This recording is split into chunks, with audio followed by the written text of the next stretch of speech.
directing. Well, there. We're just gonna kind of wait for a few people to get in here. Okay. Which you could probably actually turn around and face you for a while. I'll point it at you. Then we go to Live all chat. messages are visible. It'll take a second. I actually got her out in the shop. About 30 seconds, she's gonna be like, I'm done. Squirrely Outdoors says, hey. Hey, Squirrely, how we doing, bud? PA, hunting and stuff. Flipping fish, Jason. Hello from Minnesota. We have Minnesota weather here today, it feels like. Yeah, it's cold. It's cold. Outdoor Mike, Nick Niles. Michael Lee. Michael's Outdoors. It's only like -9 here, so. Negative 39 wind chill. Hi from Maine, David Andrews. Sony, Merry Christmas. Hunting and stuff. It is cold. Yeah, it's -3 in Kansas. Yeah. She's chilly. She's definitely chilly. Well, I need a haircut. I'm trying to get some You wings need a going. haircut. My friend Katie's husband, he got one haircut. It's time for you to get one. He looks shaggy. But, -39 fun. What is? it's cold. It's cold. Oh. Are you catching up much with this cold snap? 51 in Arizona. I'm going there. Not quite, Ben. I'm working on some fur, but right now trapping's shut down for sure. Hi, Purgatory. Purgatory, Monty, Eddie. Hi, Singer. The shop does smell like skunk. No, it doesn't. My garage is close to the shop, and it smells like skunk. There's no skunk smell I at walked all. into my car, and I thought, oh, my Lanta, he's been messing with skunks. Myron, I blackmailed her. She didn't have a choice but to come out here. Oh, that's not true. Yeah, your furnace hasn't shut off since last night. Oh. I hear you there. -33. I moved my turkeys to the shed and about froze to death tonight. Oh. Have you had any luck on the trap line? No, we're not trapping right now, Matt. I'm too cold. If I was a predator trapper, yeah, this'd be awesome. Especially coming up with the snow and stuff that we got. When are you setting again? I'll probably have a small line out next week. We're supposed to get back up to 45 degrees next Wednesday. Woo! Pretty ridiculous. Too hot. 45. How Too dare hot. they? Sunny and 70 would be my jam. All right, guys. What should we start with? We got a skunk, beaver, coon, and muskrat thawed out, ready for this. Hopefully, got some guys that are just learning fur handling in here, since this live was pretty much aimed at them. Beaver, Monty says. Beaver, Skunk. Maybe Nick, I should. skunk. I think I'm gonna do skunk last because she'll be out if I mess that up. She will be out. Merry Christmas to your family too, Joe. Skunk, muskrat. You guys, not skunk. Why would you say This that? live will end really short if we do skunk. Ugh. Yeah, exactly, Myron. Skunk. Save the skunk for last. Thank you, Travis. Myron agrees, skunk. Beaver rat. Jeep fam. Hi, Jeep fam. Merry Christmas, Mike. How we doing, Jeep? Pepe Le Pew. I guess it's your pick, but I picked skunk last and I'm the recorder. Yeah, so we'll start with the rat. That one won't take as long, right? No, rats are pretty easy. Let me see how to flip this thing. Oh, here we go. Okay.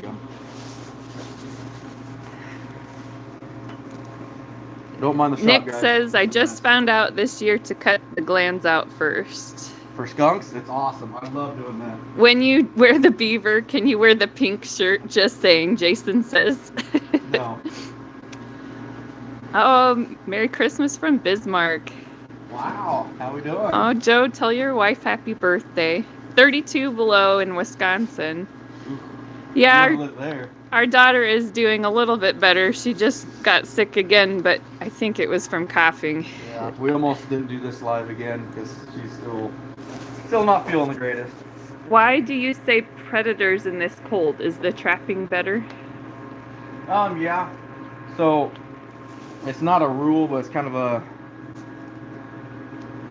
it's not kind of a theory that a lot of people understand, or it makes sense to a lot of people. Raccoons they go dormant. They don't hibernate, but they'll go dormant in really cold, snowy weather. Right now, with us being -9 degrees, -39 wind chill, those coon aren't moving. They've got enough body fat stored up. They can sit in a den for weeks on end if they have to. But coyotes, fox, bobcat, they have to eat. They got a higher metabolism. They have to keep moving. So they are really moving in cold snaps. Kind of like deer. Generally, the colder it is, the more they have to eat and move. But like your skunks, your possums, they found a nice warm spot curled up somewhere and they're done for the year, or for the most part. Coon, they're slow right now too. So Can't see your breath in there. What are you doing for heat?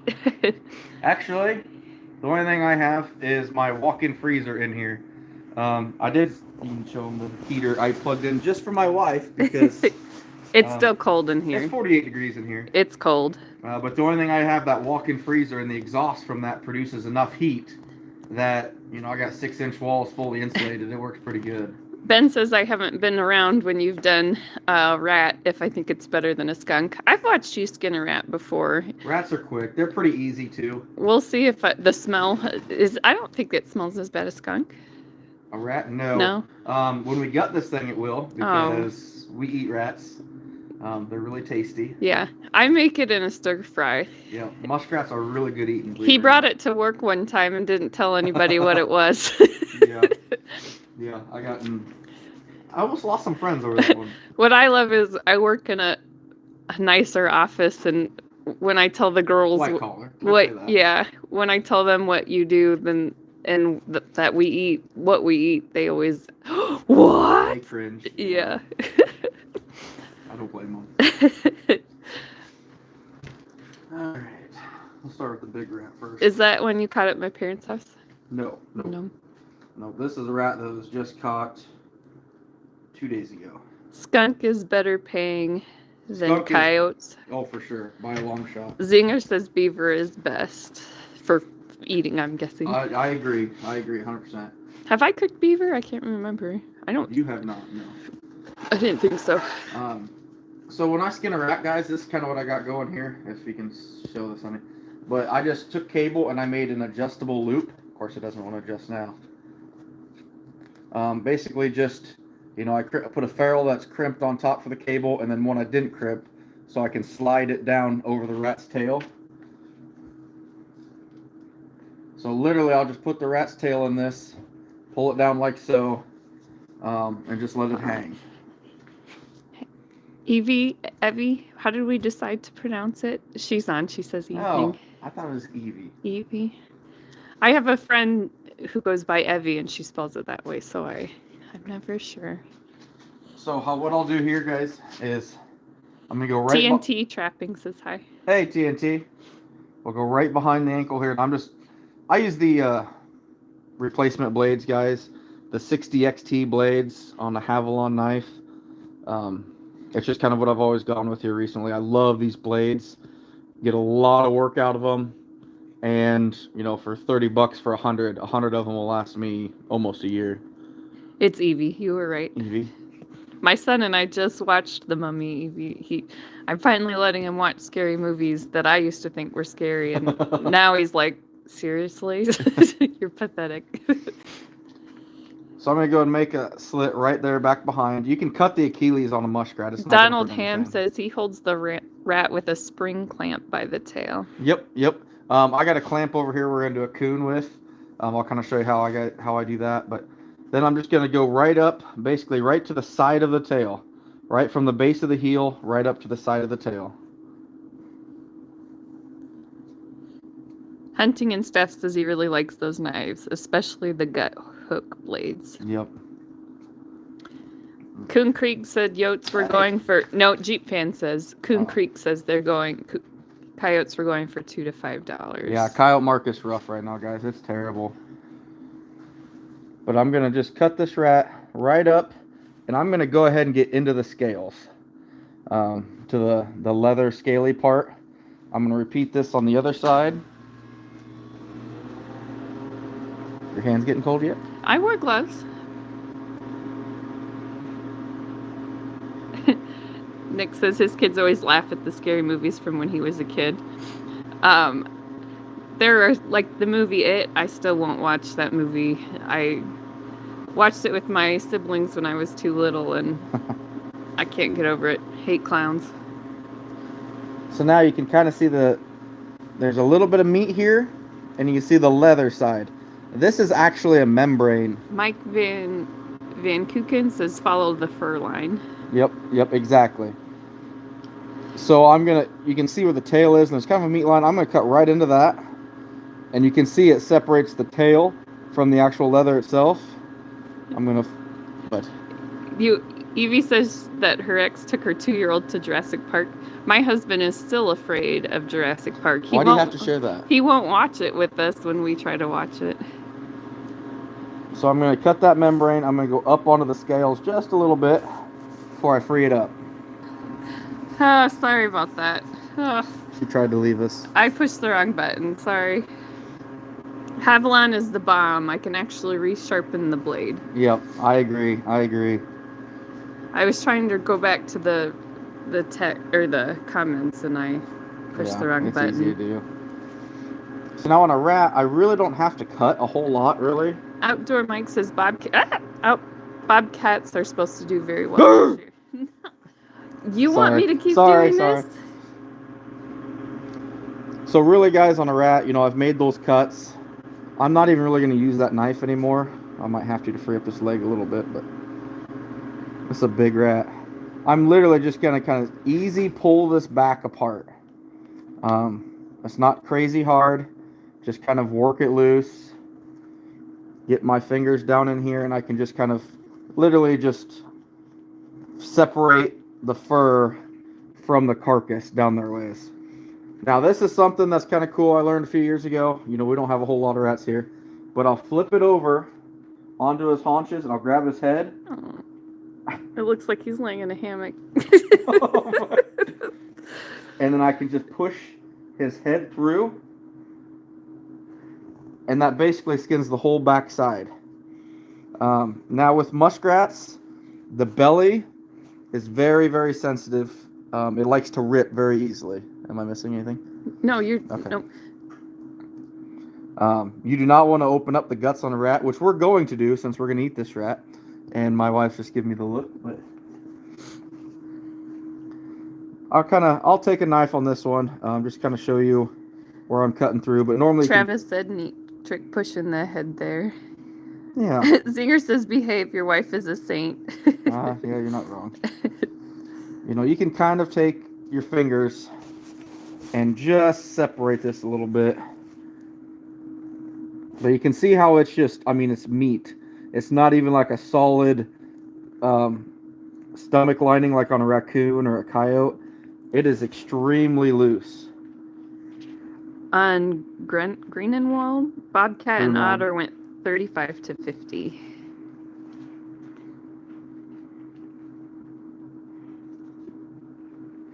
Merry Christmas to you too, Trap Squatch. Oh, how we doing? Now I'll just kind of come up here to the legs, and I literally just tear it off, guys. We're not going to be eating this rat. This one actually went green on us already. Good. That was quick. Why? Oh, darn.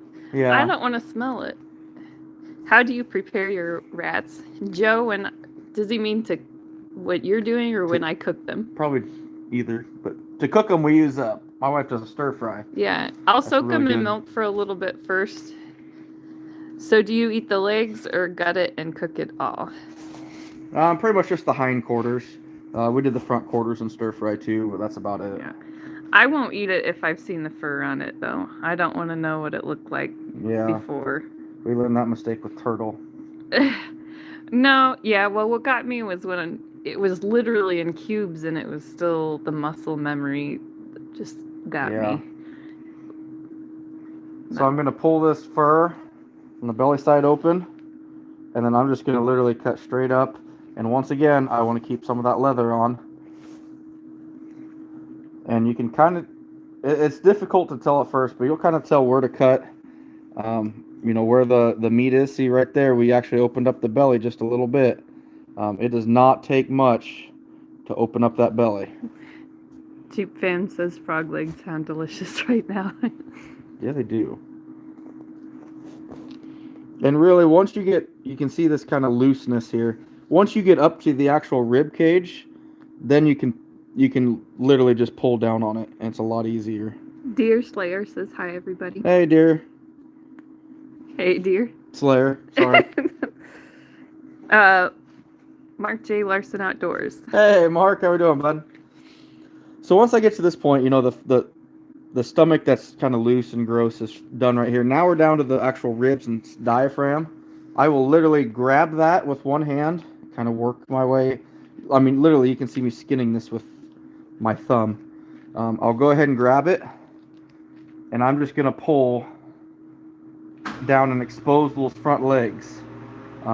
Take my finger along the side with this membrane, and I'm just going to pop it free. Muskrats are not hard at all, guys. They're pretty simple. You know, just I can take my fingers and literally skin these things pretty much. That's a big rat. Pop my finger through the inside of that arm. You'll see me doing this a lot. I'll do kind of what I call a thumb lock. I'll put my thumb and lock it in between the elbow and the fur. And with my other hand, my other trigger finger, I'm grabbing and I'm pulling apart. You'll see me do that on coon a lot. On this, we don't even have to cut the front feet. We can literally just pull and it'll pop them right off. Is it because they're so thin-skinned? Is that what it is? No, they're just a very tender animal. Oh. Is it straight to the board after this, or will you flesh? I will flesh it. They do not take a lot of fleshing, but we're going to go through that process next. Again, same thing on the other shoulder. Pop through. Now, here's something that I do. Let me... Oh, I unplugged it. What do you want me to do? Back up just a little bit and I'll show you. So we're to the head. You can see the ears here. You've got all kinds of lymph nodes and all kinds of stuff attached to this. I'll take the back of my knife and I just push that stuff onto the skull all the way around. You know, especially right here, you can see all this stuff that you can't tell the line between bone and fur, but now you can. You can see the ears right here. We're going to cut right into them. Slice. Twister Tony says hi. Hey, Tony. And Loki says, are you getting any coyotes? I haven't recently. We don't have any traps in the ground right now. Go through the other ear. Ooh, I almost made a mistake if you guys saw that. I cut into the leather a little bit. Ben Kroll asked, do you have a muskrat skull market? Yes, I do. I will be selling the skulls on these rats. So. Hi, Ruger. Merry Christmas to you, too. And Eddie says hi as well. So here's a spot with the eyes, guys. This is where I think a lot of people struggle the most, is to get skinning out eyes of animals. This whole time, you know, we're kind of skinning, you know, you got your blade kind of skinning against the skin and or straight on. You know, I'll cut straight on here a little bit into the eyes, but then I almost cut back into the skull side. As soon as you start seeing any sign of blue or discoloration, like right there, that's the eye socket. So I'm cutting back into the skull. You can see the eye pop through. This is kind of a spot that's really sensitive because you can make it a really big hole really quick if you're not careful. That's really gross. It's not gross. What's this tube here? That's its ear. Oh, that's interesting. All this time, you didn't know that. So once again, guys, the other eye, you know, you can see it coming. You can kind of see the discoloration, what I call kind of the blue color, because you get down here around the snout and stuff, there's not much. Then all of a sudden you can see it popping, and I'm going to cut back into the skull. Ruger thanks me for the sacrifice of coming to the fur shed. That's Loki was asking Mark Larson about the... Oh, okay. Sorry. Do you eat many muskrat? Not as many as I'd like, but we don't have a lot of rats here. Also, muskrats really don't have much of a bottom jaw, so you're going to cut and it's going to be right to the bottom teeth. PA Trapping says 1 rat today, 1 raccoon yesterday, and a fox stepping between jaw and pan. Oh, that's disappointing, buddy, but congrats on the rats and coon. So you're going to keep working that snout around. You'll see kind of the tendony, like, here it's the whisker tendons or something. I'm not exactly sure what they go to, but there's a whole bunch of them on the front of a muskrat.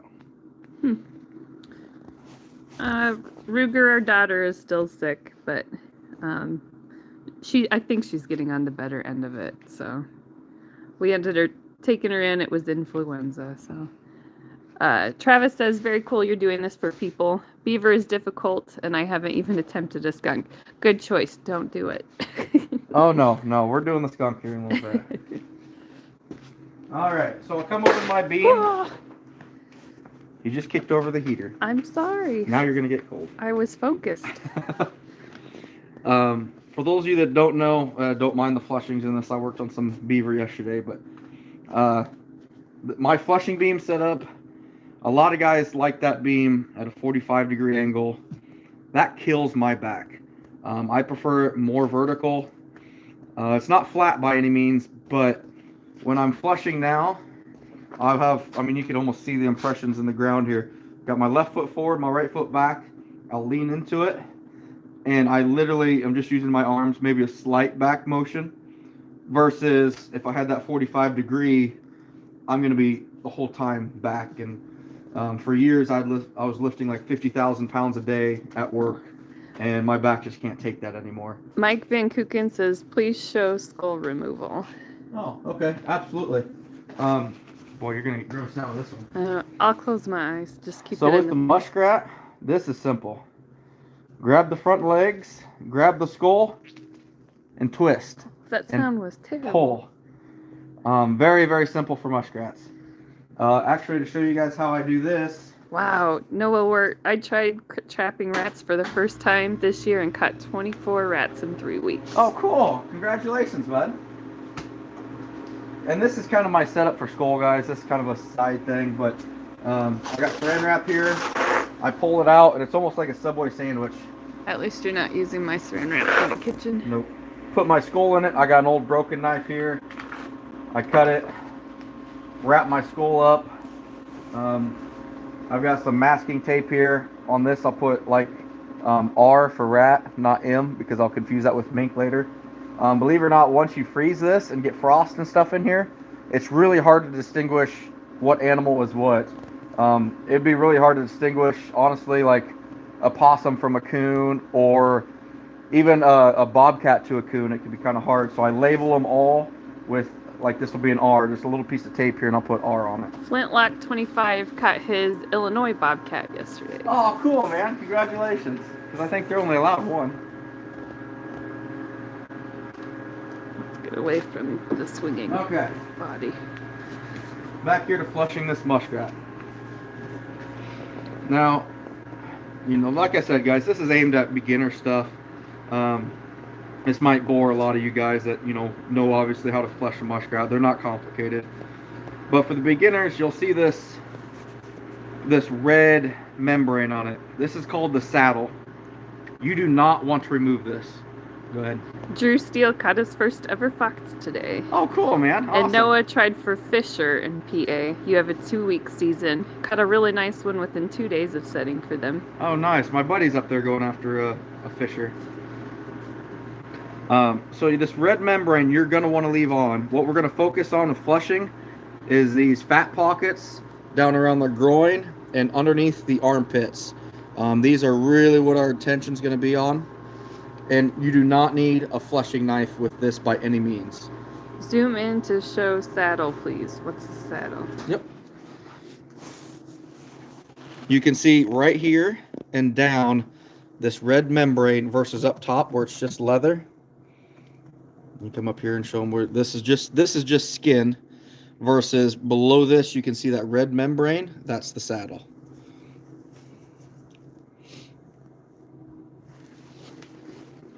Okay, good question. Now, like I said, you don't need a knife for this. I use these one-handed, I think they're called like a hog scraper or something. I'll put it on my beam, but I'm literally holding it kind of backwards, and I'm literally just taking it and scraping off that excess fat. Trev says hi. Who? Trev? Oh, hey, Trev. What's up, buddy? You know, like I said, down around the skirt, there's quite a bit. Oh, Logan Klein caught a white raccoon. Oh, cool. Congrats, man. That's pretty rare. Merry Christmas to you too, Trev. You know, down around where the sides of the tail are probably your worst. Well, when I get bored and that, I'll clean that up. But up here on the armpits, I'll kind of turn it around and I'll pull it towards me. And a little bit of that saddle will come off, but you want to leave as much of that as you can. Why? Because the hair follicles or something go through the fur and into the meat. Oh. So if you get rid of this, you can start to actually lose fur.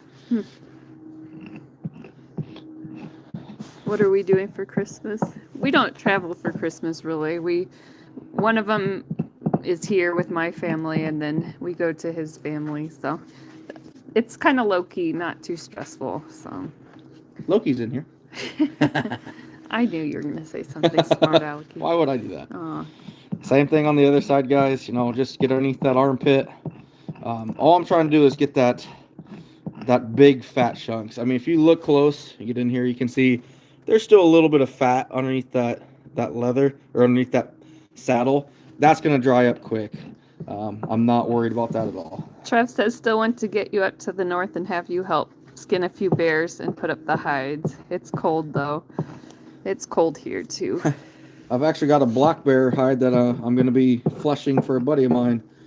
So that's kind of cool. Are you just removing fat from the armpit? Yes. Really, that's all I'm doing is just removing the fat from the armpit. There's not much. And down here around the skirt, like I said, you can see a nice little chunk here that we're just going to... Ruger wants to know how the cow hide went. Did you do that yet? No. It's still hanging. I'm still thawing. That thing it's heavy. It's thick. Trapping Squad wants to get 10 muskrats to get over 100 catches. Wow, that's awesome, Trapping Squad.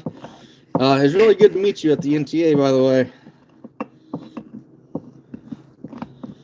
Does it tickle the rat when you do under the armpit? Oh, Jeep fam. Loki wants to see Flush the bear. I don't want to... If I mess it up on camera, then I'll be in big trouble. You know, there I got into the fur, obviously. I forgot how sharp this blade was. Not a huge deal, but that's not what you want to do. Just trying to get these fat pockets and stuff. And really, that's pretty much it, guys. I'll touch that little piece up here that's bothering me. Trapping Squad says it was awesome meeting you. Okay, so literally, I mean, that's a flesh rat, guys. It's not, there's nothing really to it because you don't take a lot off of a rat. So what I'm going to do now, we're going to board this rat, so give me just a second. How does one get a market for the skulls? I wish I could help you, but I really can't. It's limited. You just kind of have to search. You know, Facebook is a great tool. Mrs. Iowa Trapper seems like a sweetheart. You should keep her around. Thank you, hunting and stuff. Of course you'd read that comment. You can see my boards here, guys. I've got them marked for sizes. All my boards are marked for sizes, and I run boards for absolutely everything I've put up. Chris Seahas says hi, and then everything outdoors. Hey, Chris and everything.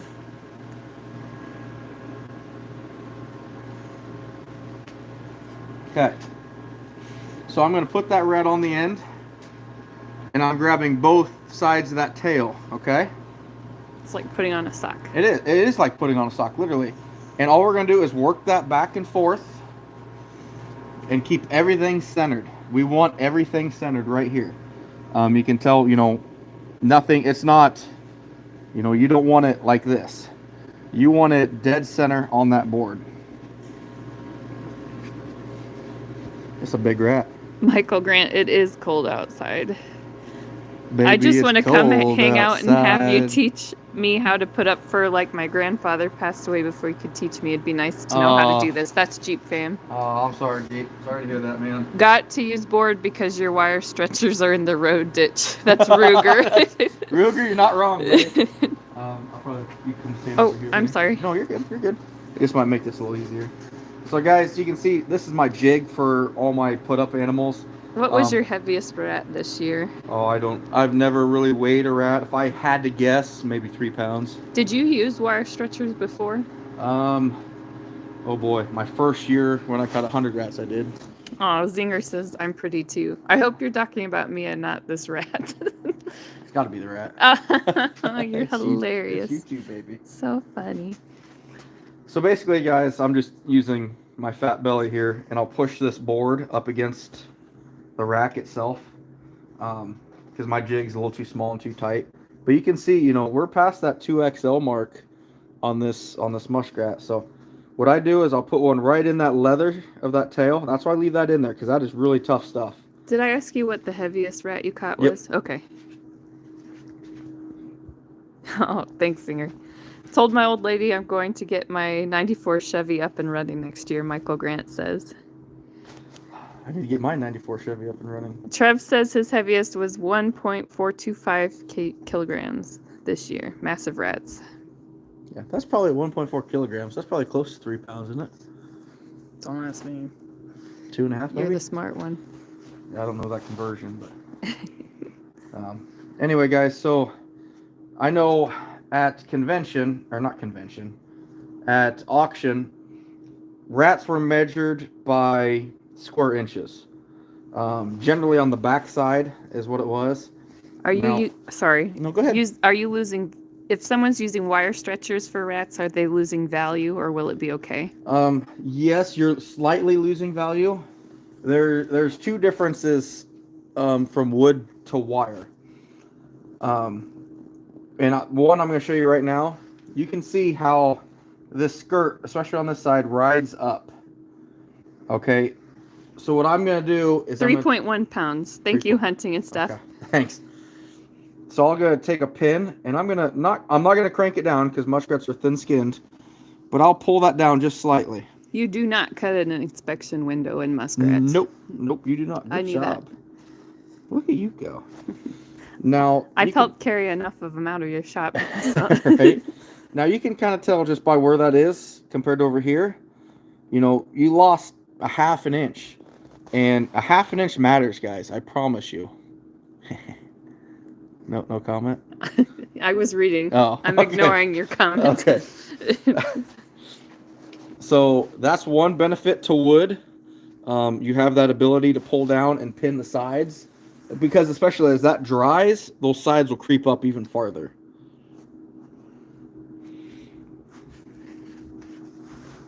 I don't have to do this, but I like to pin the belly side down too. Everyone liked your comment. Yeah, but they did. My mind's in the gutter, guys. It always is. But anyway, that's pretty much it. I don't have to trim up the feet really on a muskrat either. This bottom jaw, I might clean up just a little bit. Clothespins on the wire. Donald Ham, that's a smart idea. Too. Yep. That works really well. That'd be the best way to maximize it on wire. I had muskrat belly boards. We're going to have to use a mink one because I can't find any. But you do not want to forget your belly boards, guys. Okay? This is important because even on a muskrat, they're almost impossible to get off if you don't put something in here. A lot of times I'll even flip them sideways. And see this pin here? I've gone to using that to hang it on. I got a little wire hanger system over here I hang them on with hooks. And it'll hold right there and it'll dry. And I'll be right back. You can stay right here. Yeah, I'm standing over the heater. So the rats, do you save the meat for dog food or anything? Trev, if they're still good, we eat them. Yep. Yeah. Now I will show you guys. So we did. All their little feet are fuzzy. That's really cute. You didn't know their feet were fuzzy? No, they're like, that's cool. Oh gosh. Anyway, here's one that we're taking off boards. You know, you can tell a little bit of grease on it. Not a big deal. I'll go ahead and pull my pins out, throw them in my bucket. Was it a muskrat Dan was giving away or a nutria? I believe it's a nutria. Rats are good mink bait. I'll pull that belly board out. Do you catch much for turtles, or is that just next gen? We do catch them for fun. Yeah, for food and stuff too. For the benefits of wood, I wish I had a wire to compare it, but a wood rat just feels heavier. It feels thicker. There's something about it. It just. To keep the nose on the top of a wire stretcher, if it doesn't stay, use a clothespin too. Yep, exactly. But yeah, just, that's pretty much rats, guys. I'll take a paper towel and I'll kind of wipe some of this grease off. Hunting and Stuff says, I won one but still couldn't remember.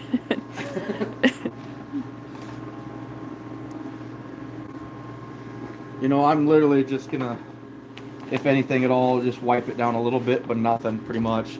And that's it, guys. That's pretty much how it'll go.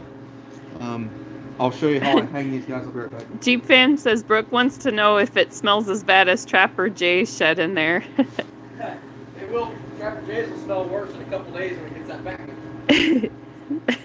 Poor Trapper Jay. Hi, Otter Cat. Otter Cat's here too. Hey, Otter.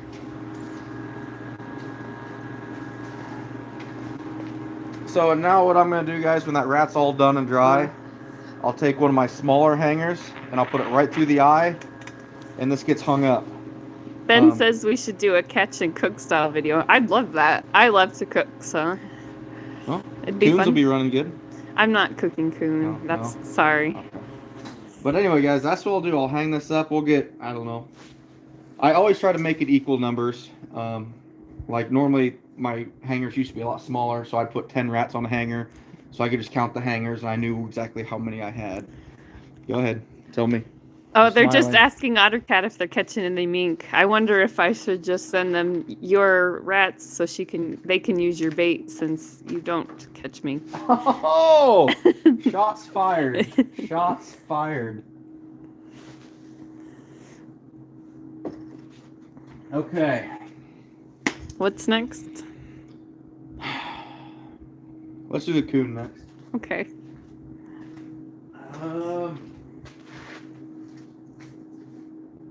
Yeah. She about died when the smell first hit her when we went into the trapping shed at his place, Jeep fan said. So, the coon we're going to skin is actually one that has a snare on it.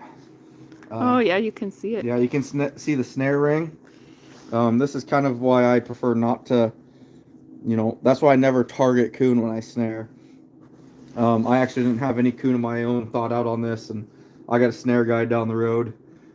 He goes after coyotes a lot, and I said, hey, can I get a couple coon from you? So this is one of his. It's very noticeable.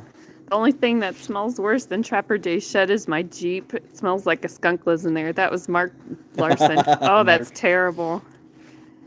Oh, that's funny. Okay, so we'll kind of migrate over this way, honey. Now, I don't normally... Oh, you're going to use that. I'm going to back up. I'm not going to use that yet. I'm using this. Okay. I haven't normally done this, but this is what my skinner that worked for me uses. He clamps the tail in this, and then he'll take his knife, and we're basically going from the inside of the heel on across. I'm still not real sure on this thing. The clamp? Yeah, because I don't normally do it that way. But what I like to do... When is the next year's National Trapper Convention? It's going to be late July up in Escanaba, Michigan. What are you drinking? My rum and Pepsi. Rum and Pepsi. What do you use as a clamp? So this is something from Justin Stein's with A&J skinning machines. It's basically rebar welded in vice grips. It's got a base plate on it. I can clamp it in here. Makes it really solid on my bench. This is something kind of new to me. I just started using it actually when I was removing feet out of animals to be tanned. I started using it. Have you ever used a chain gambrel? I have not.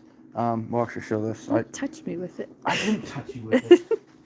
I prefer these. These are the gambrel of my choice. They're kind of the old school ones, but they're all right. We'll show that here in a second on how we use it. I'm going to go back to the way I like to do it.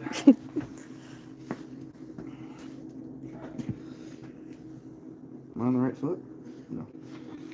So basically, we're cutting around that ankle, right above the heel. The front side of the foot, you know, it doesn't matter if you get in there a little bit, but on the back side, because I run the gambrel I do, we have to watch that Achilles. Not a big deal. Same knife for everything. Yep. Yeah, I'm using the same knife literally for everything. He'd probably eat with it if I let him to. I have. No, I no, have. please no. I promise you I have. Oh. I only did like 10 animals on the blade though, so it's fairly Do you ever get otter? Yeah, we caught 2 last year. Not something I just really target though. Are you allowed 3 in Iowa? Yep. Yeah. So now that I've got that opened up, I'm going to actually go ahead and put this on my gambrel. I'll go right in between here. It's going to be really hard to tell this at first because you got bone and then you got tendon. And you're going to take that hook and go right in between. Be careful you don't poke yourself in the hand on the other side because it's very, very possible. No wonder our mailmen don't look at us when they drop packages off. If they see all this stuff hanging in your garage. Yeah, or outside half the time. We started on this foot already, so once again, you know, you can tell, like, I'll put the knife blade underneath and kind of push up. Are you saving glands, and can you show if you do? Yes, I am saving the coon anal glands. David Hamilton, hey Trapper. What do people do with them? The anal glands on boars, they go into, like, for animal damage control, the boar's delight lure, which is the boar territorial gland. So that way, if a sow has pups in your attic, you know, put some of this gland lure on the side of the chimney or something, and she'll take the pups out of there because that boar will kill the pups. If you hit 200 viewers tonight, how about a giveaway? I'll throw in 200 viewers. Hold Where on. are we at now? The 155. Oh, no kidding. Wow. I lost part of... When the words come back, then I'll read the rest of that. I'm not going to push any buttons because You'll lose it I'll again. end our live again. So, basically now, I'll pull straight down on these legs, guys. I'll throw in a free tan. That was BJD. BJ? Yeah. We should do that. That would be fun. Yeah, absolutely. So basically, guys, between the legs here, I'm making a straight line, which generally goes through the male genitals. But I'm literally going straight as I can up through. Don Ham, if I had $1 every time I eat a sandwich and skinning. Oh, yeah. Yeah, that's me in a nutshell. I save my cat glands for baits and lures. Yep. So now, kind of like the muskrat, a raccoon can be done a lot by hand at first. I'll take the foot in my left hand, and I'm going to grab that inside flank with my right, and we're going to do that pull motion. It is freezing out here. My toes are numb. Are they really? Already? Yes. Bring the heater over here. Now that leg's free, though, I'm going to put it up on the gambrel. You don't want to pull on this one when it's on the gambrel by itself because it'll fly off, and then the gambrel starts swinging around. Next thing you know, you've got a busted lip, and I've been there. It sucks. You did that? Yes. Came off the gambrel, and I was like, what happened? Looked up, and here that gambrel came back and smoked me right above. When was this? 2 years ago? Oh, I don't remember that. Yeah, well. I don't see much of you at this time, so. So just like we did on this one, even though it's on the gambrel, guys, we're going to take it and just pull down. A cold coon you can't do this with, but this one, I mean, it's chilly, but it's not bad. If you're pulling this by hand, good luck. I mean, coon are possible, but once I got this skinning machine from A&J Skinning Machines, I'll never pull another raccoon by hand completely again. But to free it up, you know, past the flanks here, I take my hand and I'll put it in basically a leg fur, and I'll turn it in, and you're basically... It's almost making like a pulley system, because the more pulleys you have on something, the less weight it takes to move it. So I'll turn it, and then both hands, I'll push down. And you can see how much more that freed up. I'll go to the other side and do the same thing, even though we pulled it quite a bit. And it still pulled it that much more.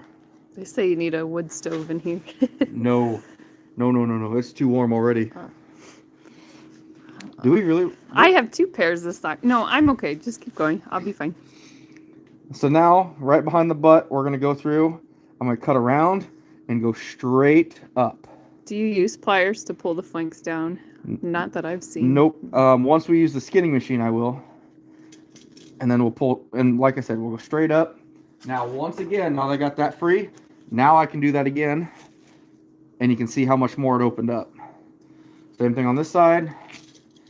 Boom. Now we're basically to the tail. The tail, and keep in mind, guys, this is how I skin a raccoon. You can learn from 15 different people, 15 different methods, and 14 of them are probably going to be accurate and correct and not wrong. And that's what works for you. Yeah, exactly. I'm going to go ahead and lift them up so you guys can see a little bit. But you can see this kind of white membrane here. That's what's underneath this tail. That's what we're looking for. Right in here is our line that we want to cut. But right now we're trying to free up this tail. So I'm going to go. You're all right. Get in there. So I'm going to go back behind it. Kind of free this up.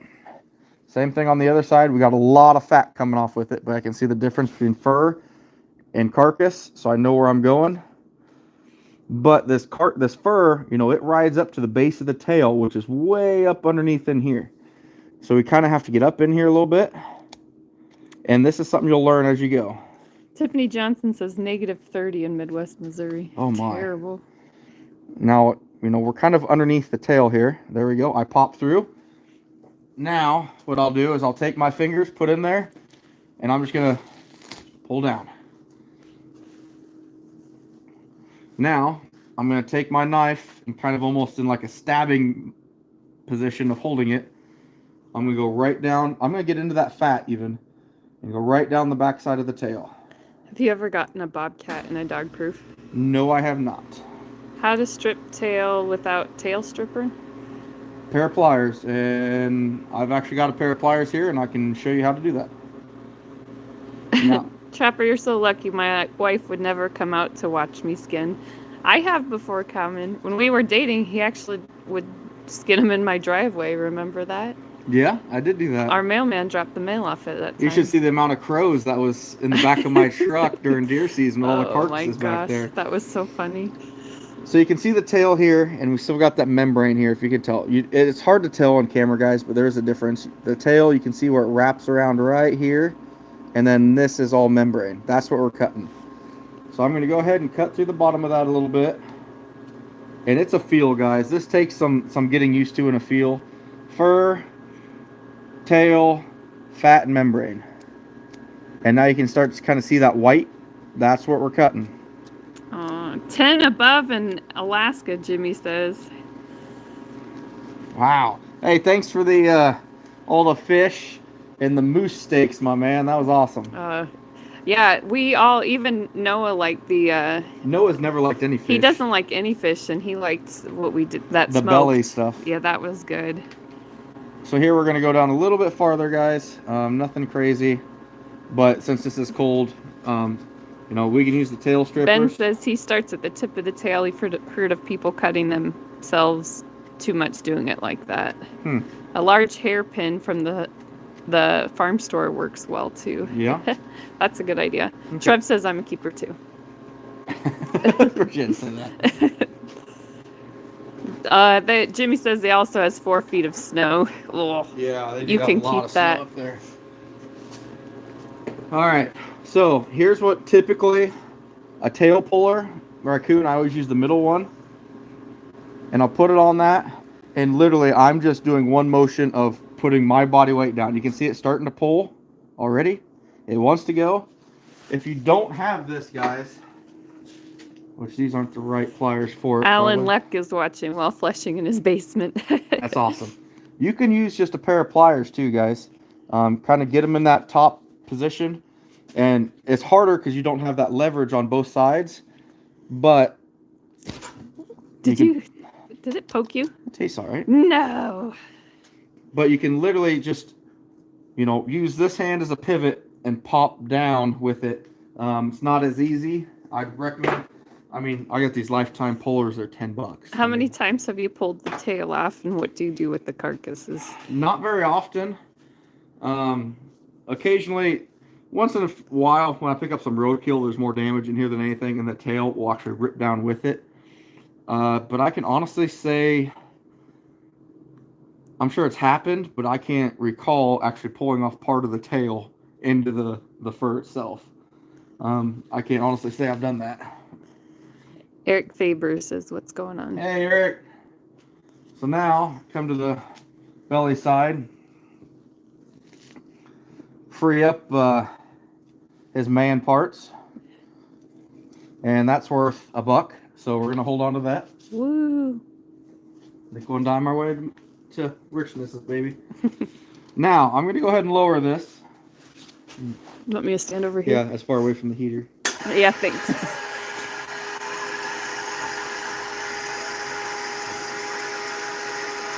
And this is why I like these skinning machines. Peckers and Skull shirt. Here we go.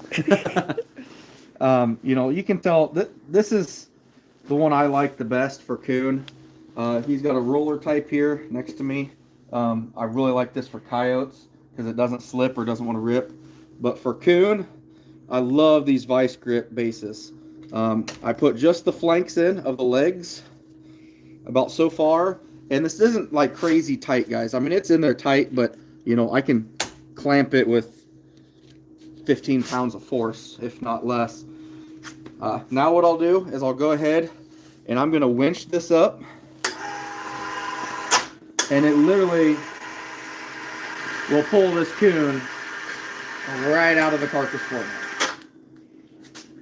Saves you a little effort. Oh, that's so much effort, especially with a cold coon like this one is. Now you can see these front legs, and when you're pulling by hand, those front legs are kind of a pain to get around. Where do you buy a skinning machine? Mine all come from A&J Skinning Machines, Justin Stein's. If you have any questions on it, I should have got a hold of him to ask for his email address. Message me, iowatrapper2@gmail. He's on Facebook. Yeah, he's on Facebook. The and symbol, J Skinning Machines. If you can't find him there, Iowa Trapper, message me on Facebook or email iowatrapper2. Anywho, these legs, you know, if you can't get to this point, you know, you're pulling coon like most of us probably do, if you don't have a skinning machine. Stinger made 10-pound batch of deer summer sausage. I made 10 pounds of deer jerky today. Yeah, you did. I did. Now, we don't have to do this because we're already so far through it, but if that wasn't pulled down that far, I would take a steel right in between this elbow joint and the fur and pop it through, and then take it and go down. Ottercat shared your Gmail for everyone. Oh, perfect. Too. Thanks, bud. Thank you. Yeah, anyone that's interested in a skinning machine, like I said, A&J Skinning Machines on Facebook. Loki says he has this one as well. Oh, does he? Good. It's a good machine. I'll probably put the link in the description after this live, if that helps anybody. Evie is taken off for internet's being bad with the weather. All right. You take care. You know, we've pulled down so far on this that I can literally take my thumb and pop it through.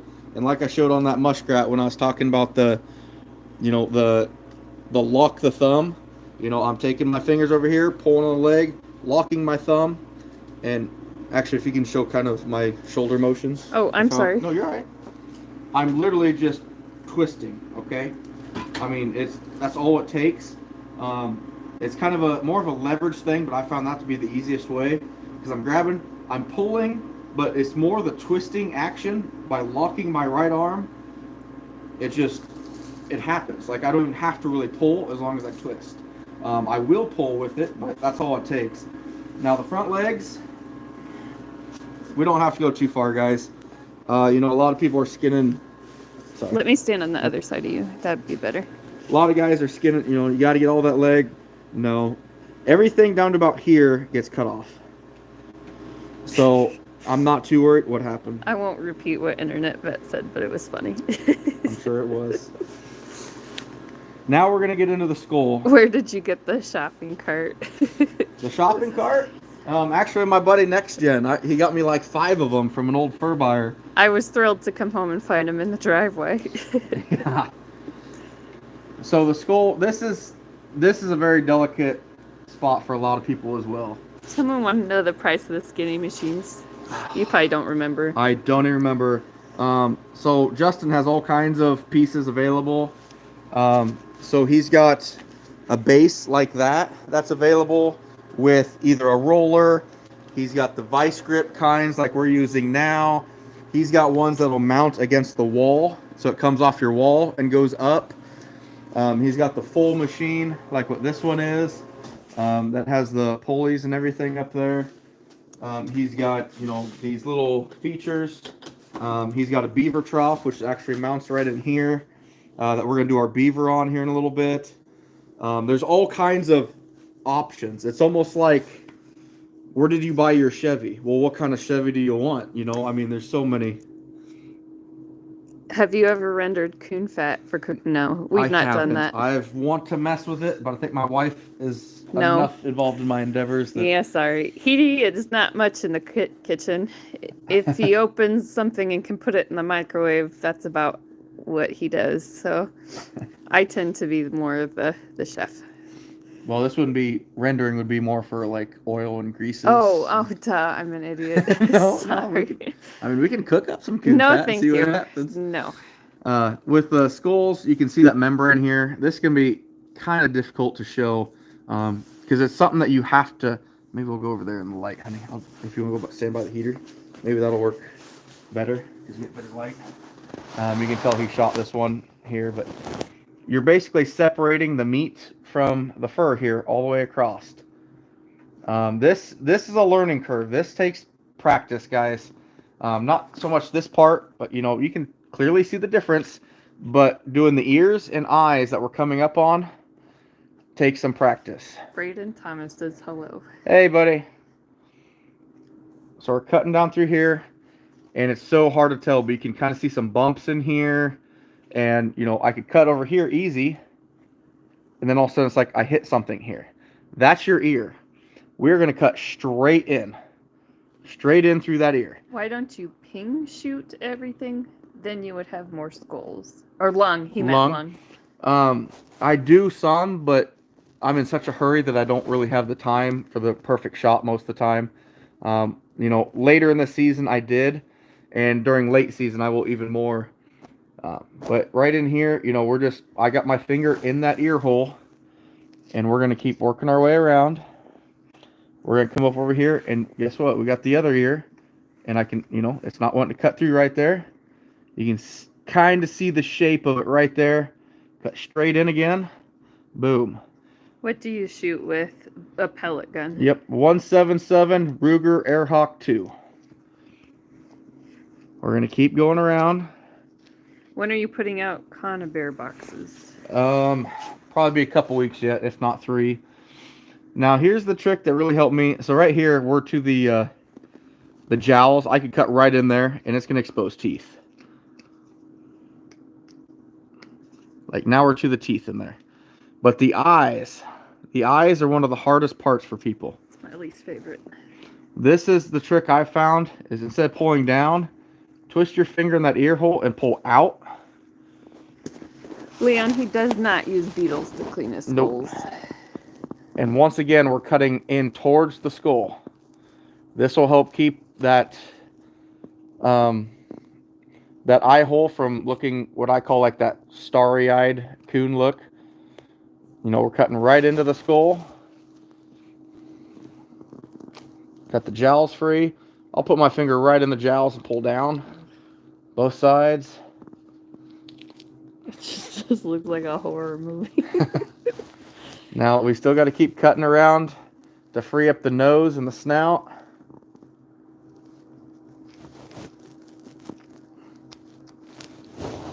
The bottom jaw, we don't need it all. We can just cut that right off. We don't need that even a little bit. Pull down, and now we're past everything. Cut straight in, and that frees up our fur. What are you trapping next? We'll be chasing coon here probably next week a little bit, not much. Do you ever make garments for your fur? If so, we make a video. He does not. That's hopefully up to come. Once again, though, Looks like hairless cats. You can see this ring where the snare was.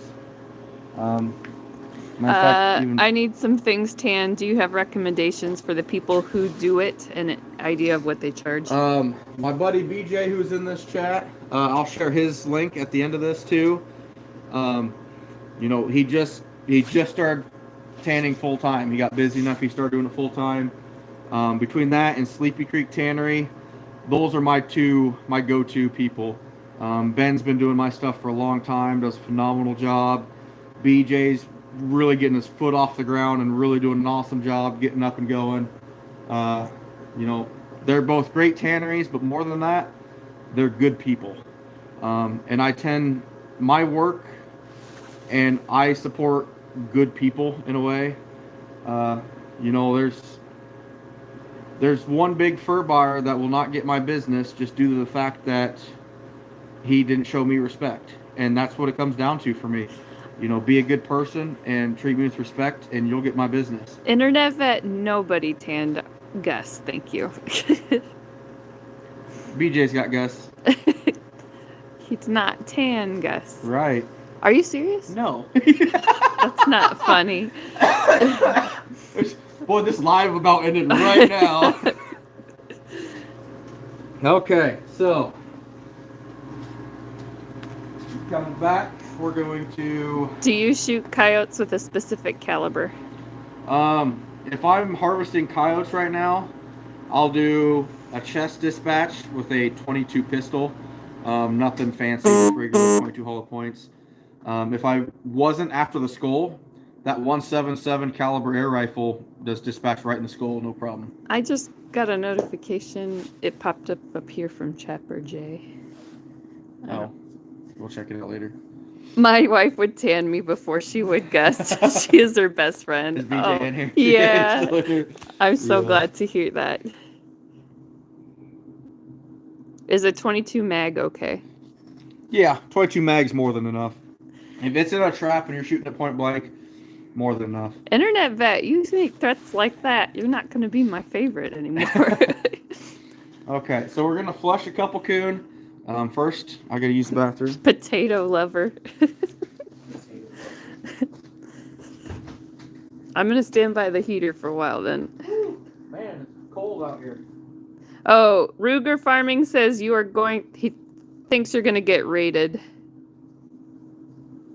Was Jay live? Must have been. Oh shit, I didn't know he was live.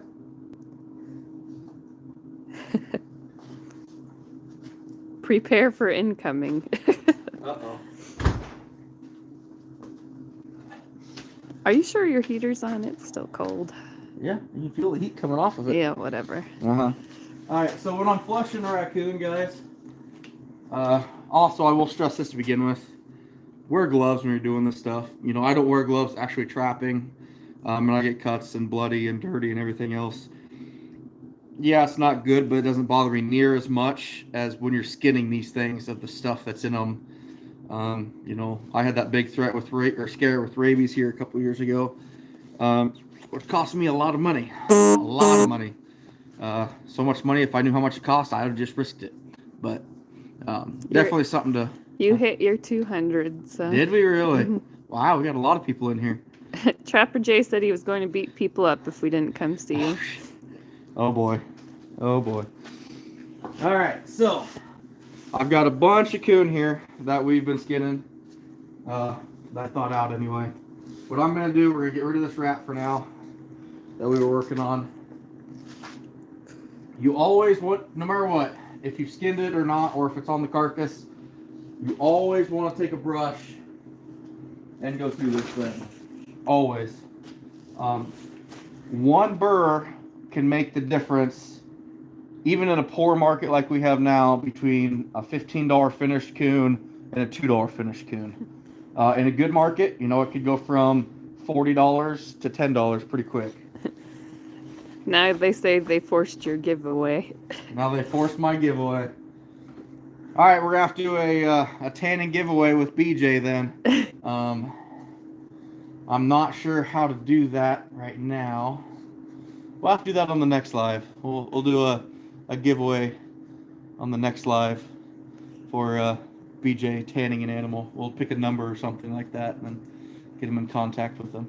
A Gus giveaway. Internet vet. All right. Hey, Al's Outdoors says do a shot for me. I'll do a drink. How about that? We don't have shots out here. Yeah, okay, we do later, but. Will you be able to know? I guess I don't know how this works for the. Yeah, the giveaway things are something I'm gonna do that too. So. We'll figure it out. Yeah. So anyway, like I talked about my beam, guys. Turkey giveaway. I'm not giving my turkeys away. Consider it done. No. Hi from Ontario. Wow. So that's a big coon first Internet tells you to drink. This is a big coon. One thing I want to stress with you guys, you can see how this fat, I mean, it's solid. This isn't, I mean, it's 40 degrees in here, 45 degrees. It is solid. Now, if this was cold or warm, this gets real slimy and it's real pain in the butt. Okay. Now, I like my caribou knives. Is there anything you need to say? Nope, everyone's just saying hi from where they're at. You can't hold it that way. Well, criminy. Okay. I like my caribou knife. I like the flex in this knife. It's just my style. I like the flex. A lot of people like the necker because it doesn't flex. No matter what, if you're just starting off with fur handling, no matter what you do, buy a quality knife. That's the main thing. Do not buy a junk $20 fleshing knife. Spend $80-$90, get yourself either a necker or a caribou knife, and you really won't know which one you prefer until you've actually used it.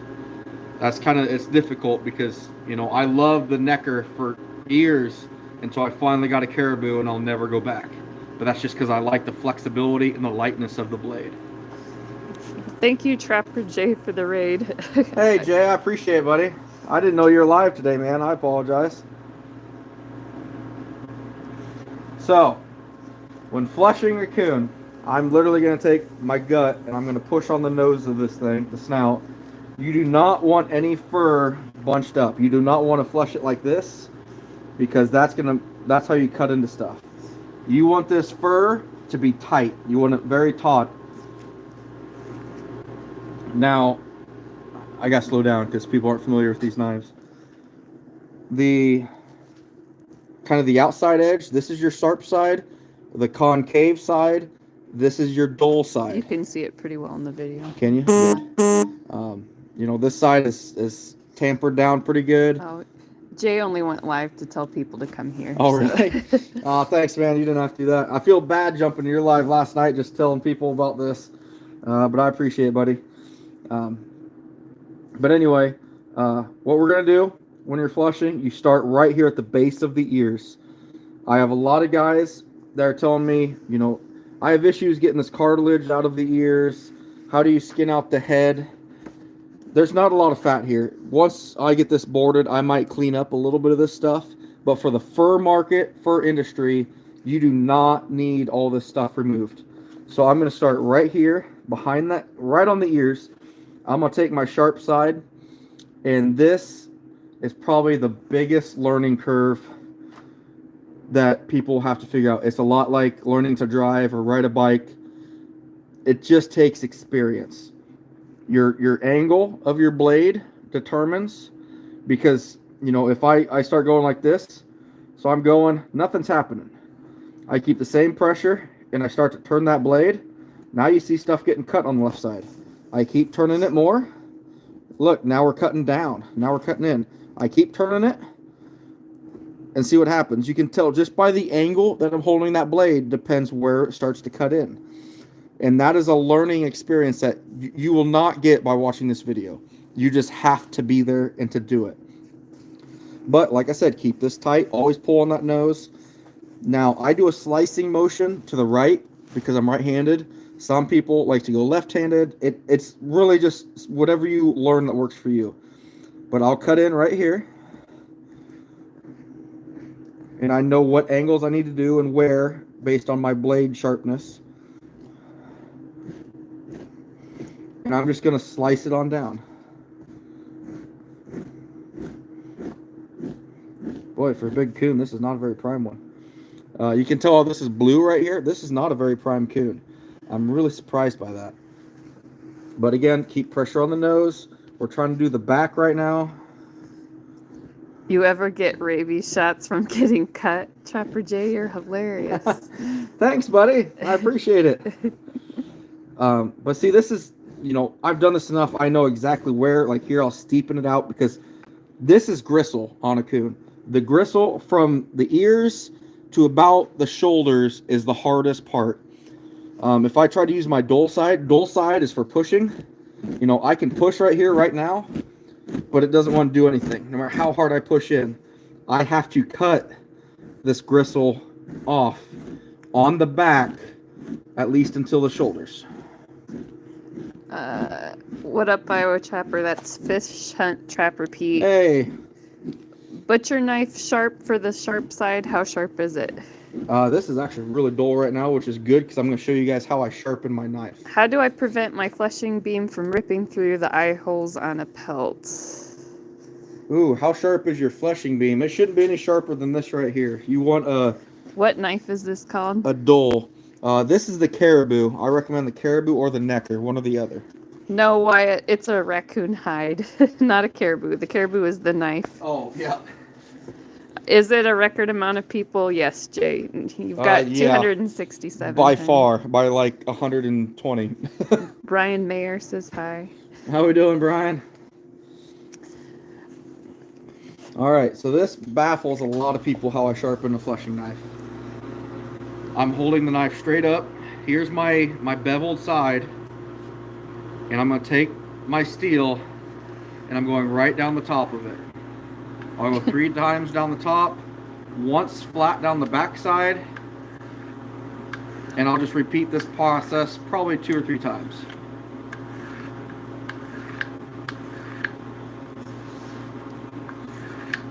And that's how I sharpen a fleshing knife. L's Outdoor, I'm here. Do you want my autograph? Now, let's see if this changed how this thing works. You are the best demo master, Ruger says. Someone wants to know the story of your rabies. How many have you caught this year so far? Coon 1009. Okay, so we got past the shoulders. You can tell I'm using the sharp side. Just kind of working my way down. Now I'm going to turn it over. Sorry, I did that too fast because I'm used to doing this, but I'll flip it over to the dull side, and now it becomes forced. You have lots of hellos. Thanks for coming in, everybody. I hope someone gets something out of all this. Boy, this is not a good coon to pick. He's a gristly old guy. I relate. Do you coyote trap? He does not much. Not much. I've caught 5 just in the road ditches. Haven't done much this year. I'll go ahead and use my sharp side a little farther just because this is a really gristly coon. Well, you can tell how that sharp side just fillets down. A little dry spot. This must have been one from that snare guy too. Yeah, you can see it. Yep. This is that snare burn that I'm talking about. This is why your fur buyers don't like snared stuff. Any otters this year? I have not even targeted otters yet at all. That's usually later, isn't it? Yeah. Once again, switch to the dull side.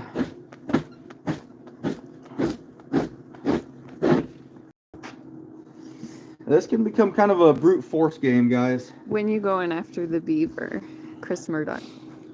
I'll really hit the beaver hard late March and early April.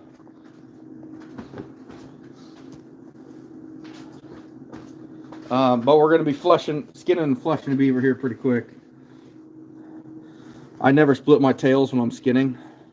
I just always do it when I start fleshing. I don't know why, but I do. They make that tail zipper. And do you do anything with the fat? I do not. I probably should, but I do not. Usually leaves it in the garage and our dogs eat it and then vomit. That's fair. That's fair. Are you going after mink this year? Boy, that's a sensitive subject. Ask Otter Cat. Yeah. KRM, Justin, a huge thank you. I'm new and this is very informative. Good. Will you tan this hide? Nope. I'm not getting anything here tanned. I will be. I've got a couple in here that I'm gonna do. A really dark kind of Fisher coon. Otter cats and a laugh face for that. And I got another one similar to that I'm gonna do. But this is a really big gristly coon, so I'm using the sharp side on a lot of it. Especially down here on the base of the tail, you can really get into some gristle. Joe Luth, any skunks? I woke up to a doubles in his bobcat. Do you ever worry about splitting the mouth? Nope, I never do. I never have. Any badger? I caught one badger this year, but I'm definitely not in badger country. Joe, he's caught too many skunks this year, if you ask me. Too many. The tail, guys, I go down it. How fast are you normally at this? Pretty quick. After this one, I'm going to show you guys how I do a normal one. Just because I don't like how this coon's flushing out anyway. But, you know, a big coon like this, I'm going to go ahead and flush out the kind of the bottom sides too. You know, we're on the dull side now. We're just basically forcing that fat right off the end. And another thing too, you got to be careful with your knife. So even on a dull side, you can come off this and catch your beam.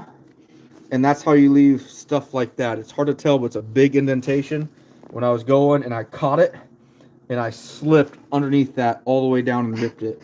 Internet vet, did he tell you about the party through when I was in Israel? Which one? Got 3 cats the other day. I need to tan. Never fleshed before. Thank you.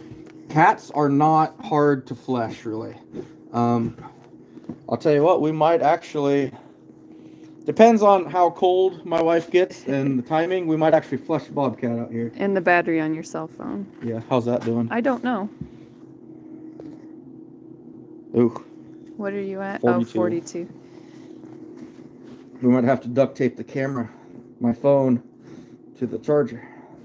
Well, I could hold it while I do this too if we need to. So, you know, like I said, I go to the ears, but I don't go any farther than that, really. What skulls sell best? Best, otter, and bobcats for my area. Internet vet, if it was a skunk party, I believe it, because my whole house smelled like skunk when I got home from Israel. Yeah, doing that essence before she got home wasn't the best choice. It was a very bad choice. Yeah, I'm pretty sure I just about ended up in a hotel room for Well, you're lucky we didn't. How long can you keep the fur in the freezer before fleshing? Good question. It all depends on how you store it. When I'm done flushing this coon, ask that question again and I'll show you. Try filleting the gristle off the raccoon tail before fleshing. Don Ham said that. Don? Yeah. I deserve to be put on the payroll after tonight. You already are. How much does it cost to tan a big coon? I think coon prices pretty much in general are the same, small to big. Depends, you know. If you're skinning it and flushing it, just tanning it's probably $30 to $40. If they've got to skin it or tan it, you can factor $15 to $20 for everything they do. If you stretch the skin, let's see if the words come back. If you stretch the skin where you snare, if you stretch the skin where you snare while they are warm, the snare line lightens up on the hide. Yeah, I've heard that too. Manitoba? How we doing, bud? Merry Christmas. Merry Christmas to you too, my man. Charles Manning. Now these feet, guys. Twister Tony's headed to bed. All right, Tony. I'm worth my weight in gold. These feet can be challenging because, like I said, you do not want that fur to ball up. And now you've got fur that's not flat, so it wants to ball up and tear. So I kind of go behind it, get rid of the big chunks, and then I'll pull that foot up, and I'll start right behind it. But even then, you feel that? That's balled up fur, and look what we just did. You got a hole. Minor hole, because that fur balled up kind of like it would here. And that's not what you want. Simple fix. All we'll do is we'll take it and we'll put that foot in the hole. Oop, I pull it down first. And do you do anything with the fat? Nope, nothing with the fat. Now we just scrape on down. I don't like this coon with that mark. I knew it'd be bad, but I didn't do this bad. Do you clean the skulls? Not yet, but that's my next endeavor. Ugh. This guy never sits still. Thank you, everyone, for joining from Trapper J. Hey, I appreciate it, guys. This comes down to just brute Worth force my here. weight in diamonds. There you go. I like the way you think, Zinger. Don't put ideas in your head. Do you ever make beaver tail oil? No. Mm-mm. Oh, see, there we go. I caught got something. another one. Yep. Yeah. Something balled up, or I hit one of those burrs that I talked about where you want to have it gone. Mama, we're skinning a raccoon right now. Is that a caribou knife? Yes, it is.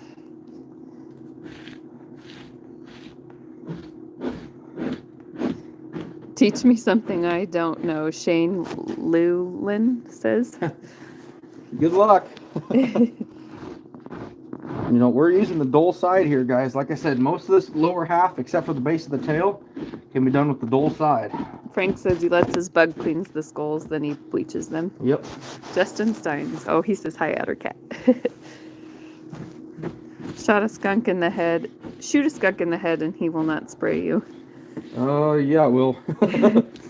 Did you say Justin's in here? Justin Steins? Steins is, yeah. Hey, for those of you that were interested in the skinning machines, Justin, please share your email.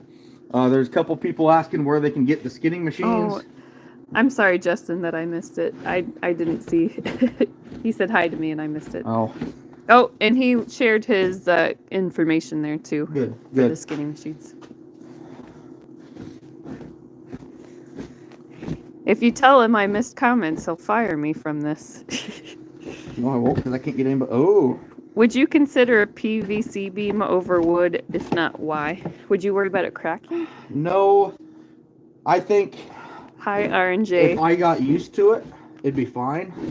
But there's just so many things like you change. Like I got a new flushing beam this year, and a new caribou, and just those two factors right there are what caused this, and actually what just caused that. Because I'm not used to it yet. It's you get so used to your beam and your knife and how sharpness it is, the curves. It's just it sounds stupid, but you really become kind of one with it. You know exactly what it's gonna do, One with the when beam. it's gonna do it, and I just don't think I want another factor in there of a PVC. Plus, with that, you know, when I did make this mark here, I kind of was able to back shave it a little bit and smooth it out.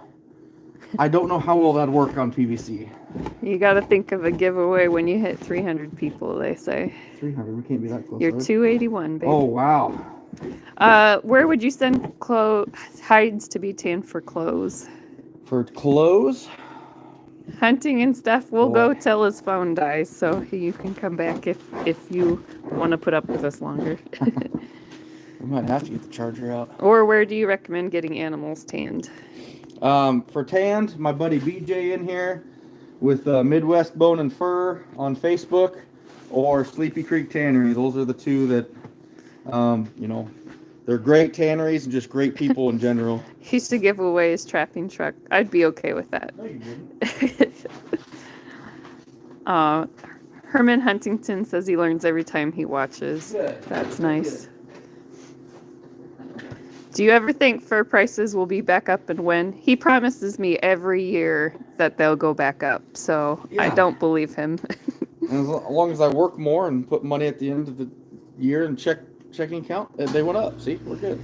First time caller, long time listener, Steve. BJ Deaton's favorite cousin. I was wondering how many of them $400 gray foxes will you be live trapping for the DNR? None. I promise you that. Oh, Trapper J, take wife out to dinner, bud. Oh, that was so sweet. Thank you. I need to. for It's this. overdue. We haven't been in a long Yeah, time. I need to for this. Oh, that was really kind of you. So this coon here, you can tell. Okay, so I'll explain. This is a little warmer. Next gen. Oh, people are saying hi to next gen. It's not quite as solid as the last one because it's warmer. Let's see if I get one that's really cold and show that comparison. There we go.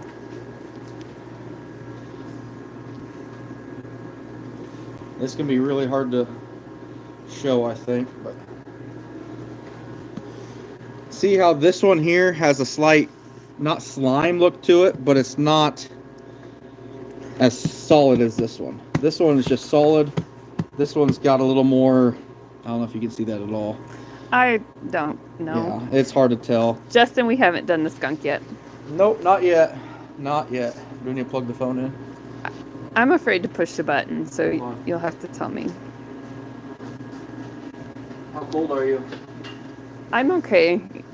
Are you lying to me? No, I'll be fine, honey.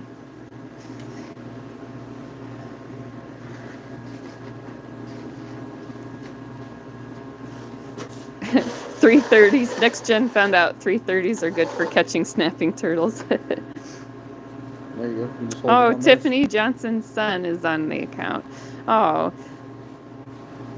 Thanks. I got it. Well, I'm glad that you learn a lot from Justin. Who'd have thought this channel would do what it's done, but I'll never forget your first, what was it, 4 minutes when you did that snare. Was that your very first video? first one with the snare. The stabilizer. Wasn't that your very first video? Yeah. Yeah. You were like, should I share this? Yeah. Should I share this? I was nervous. That's so cute. So I'm gonna do this one kind of at my speed, guys. Kind of how I do it. You all right? I'm just gonna put my toes under the heater for just a little bit. But I can't wait to do a skunk. The Pepsi cans, yeah, that's his. I don't pick up after him in his garage, Yep. so. I'm on my own. That'll be a one-day thing at the end of the year. One day. 1 month.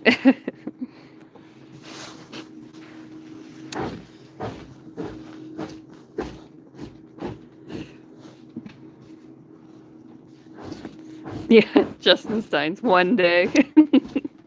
Oh, please. You get it. Donnie Grover says hi. Hey, Donnie.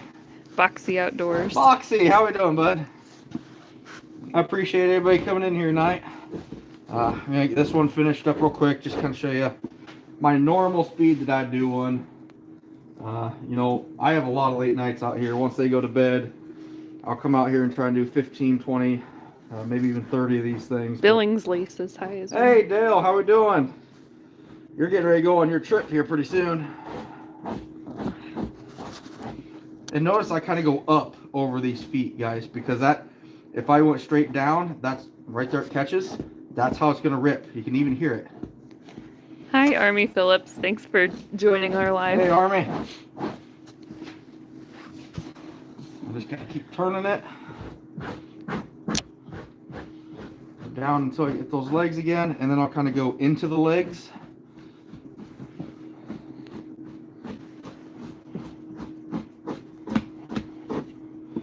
Leaving here January 9th, Billingsley says. January 9th, not too long. Now, so this is a sow, and this is another thing that, you know, everyone's got to watch, because I still do it. You get to ripping like this, you're moving along real quick. BJ says, I don't know how he works in such a mess. Oh, please, BJ. So anyway, you know, a nipple on a sow is just like a burr. You hear that? That means I can rip this hide wide open on the belly if I hit that right.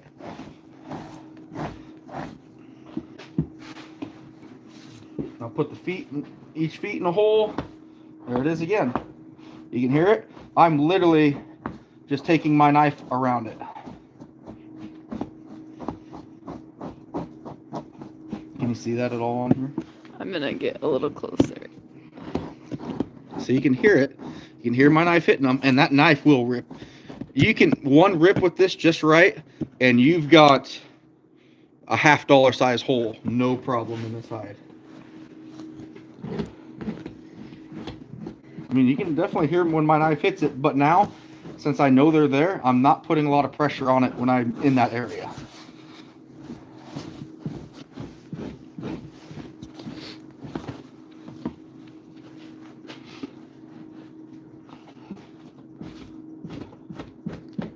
Again, go around the last bottom row.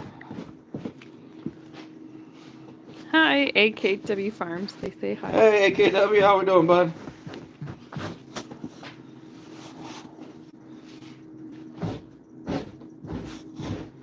Okay. And that's it, guys. You didn't split the tail, did you? Or did you already do that? Yeah, I you did. The tail. There's not much in it really. There's a little bit of stuff, but it'll dry out pretty quick. This is going to be a solid 2X probably. We'll put it on one of my bigger boards, but needs to empty the heat on the heater still. Well, I wanted to get it all in there. Once again, guys, center it on that board. Did you have any other issues with the deer hunter, the guy who did not want you to have your trap where Nope. it was? Trap stayed right there. Matter of fact, I left that trap sit for 2 days longer than the rest of the line, just to see if he'd mess with it. Yeah, Justin Steins. It's nice to see him in a new hat. Yeah, I still haven't got a feel for it yet. Oh. So like I said, it's a solid 2X. You can see this line right here. Here's our 3X line. Here's our 2X line. This skirt tells me, we're a solid 2 inches from that. I am not going to get that pulled down there and make it look good. Now, if I was, say I was right here, here's that 2X line and the skirt was there, yeah, I would snug that up to give it an extra size. This year, fur market's down, so it's not that big of a difference. But going, if it was going from that 2 to a 3X, if I got it to a 3, that could change this, even this year, $4, $3 to $4. On a good year, that could change it $12. So it's best for me to back it up, and we're going to put it on that 2X line. Have you ever caught a trap thief? And what are the dimensions on the raccoon boards? The rest of the question went away. Hold on. I've never caught a trap thief in person. If I did, I probably wouldn't have near the tolerance that I do when I just come up and they're gone. But I take these. It's 7 3/4 inch boards. These are my 60-inch boards. I'll take them and I pinned them in. You can see this little ball of fur here that balls everything up. So could I dry them on an otter board? Depends. You'd have to have a really big coon. If you're shipping it somewhere, or most fur buyers would find that kind of an odd shape, maybe a little too wide. Mama, the 2X and 3X are the size of the raccoon. So you want the bigger the better, basically. So you laughed at that. I didn't say anything. You married me, so you settled. Oh.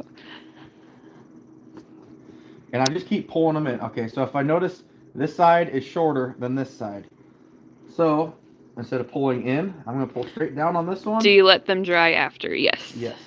And then I'll pull this side in a little bit. Now we're a lot closer to where I like it.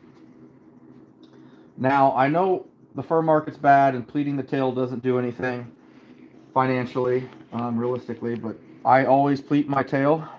Pleating means balling it up. Make it shorter, kind of makes it a little thicker. You don't need to tell him everything from the chat, Miss Iowa, Justin Stein says. But I just keep kind of pushing that up. Trapper J, no comment. Yeah. After they dry, is it good to sell? Yes. And we're going to go ahead and once I get this on, we're going to take one off boards and I'll show you what it looks like. So I've pleated that tail up. See how it looks shorter, kind of compressed, compressed. I'm going to go ahead and put one more on these sides. If you were shipping to an auction house, they measure to your highest point. So if I had a little, say this pin wasn't here, and that, say that fur went up to there, they're going to measure from there. Now that would probably be a 1XL coon versus my line down here, 2X coon. That can also make that $2 to $3 swing the opposite way. So you want a very even line at the mark that you want it. Now I'll turn it over, and I'm going to do the belly side. Take one, pull into the leg, kind of straight down. Then do the opposite on this side, straight down. Did you drop one? Yeah, oh yeah, I've dropped. Well, I just 50 don't of want them. to step on it. Then I'll go on the inside of the leg, and I kind of pull down and in. But I don't go all the way out to the end of the foot because we're going to cut kind of a little window in here, and I'll explain why. Do you use Trapper J's All Predator on the line? If not, why? You just hit 300, just so you know. Wow, that's crazy. Did you make your boards or did you buy them? Nope. He bought them, but he marks them out himself. Yep, I bought them, but I do all the markings myself. So now what I'm going to do is, you can see all this kind of loose fat everywhere. I take that hog scraper that we did the muskrat with, and I'm just going to go down and clean it up. And you can hear when I hit those nipples too. Jeep fam, thanks for the share out there. Hey, thanks, buddy. I appreciate it, man. I take that grease and I knock it off in my little box here, and you can tell. Show this. I've done this a few times. I've taken that hog scraper and I've busted through that a few times, so definitely worn it out. Now, I'm going to go and do the back side as well, because we got a lot of loose fat here, and we want as much fat and grease off of this thing as we can before it dries. Now I'm going to cut my window. What? Somebody giggles whenever you say nipples. Oh, so the window, basically... He calls it a hog scraper? What did you call that? I think I called it a hog scraper. That's what I've always heard them called at any trapping supply house. But what I'm going to do, basically, is clean up this area so the fur buyer can look in here and see what the back fur looks like. Did you get your hands caught in traps just like Trapper J does? I have. Don't mention anise oil.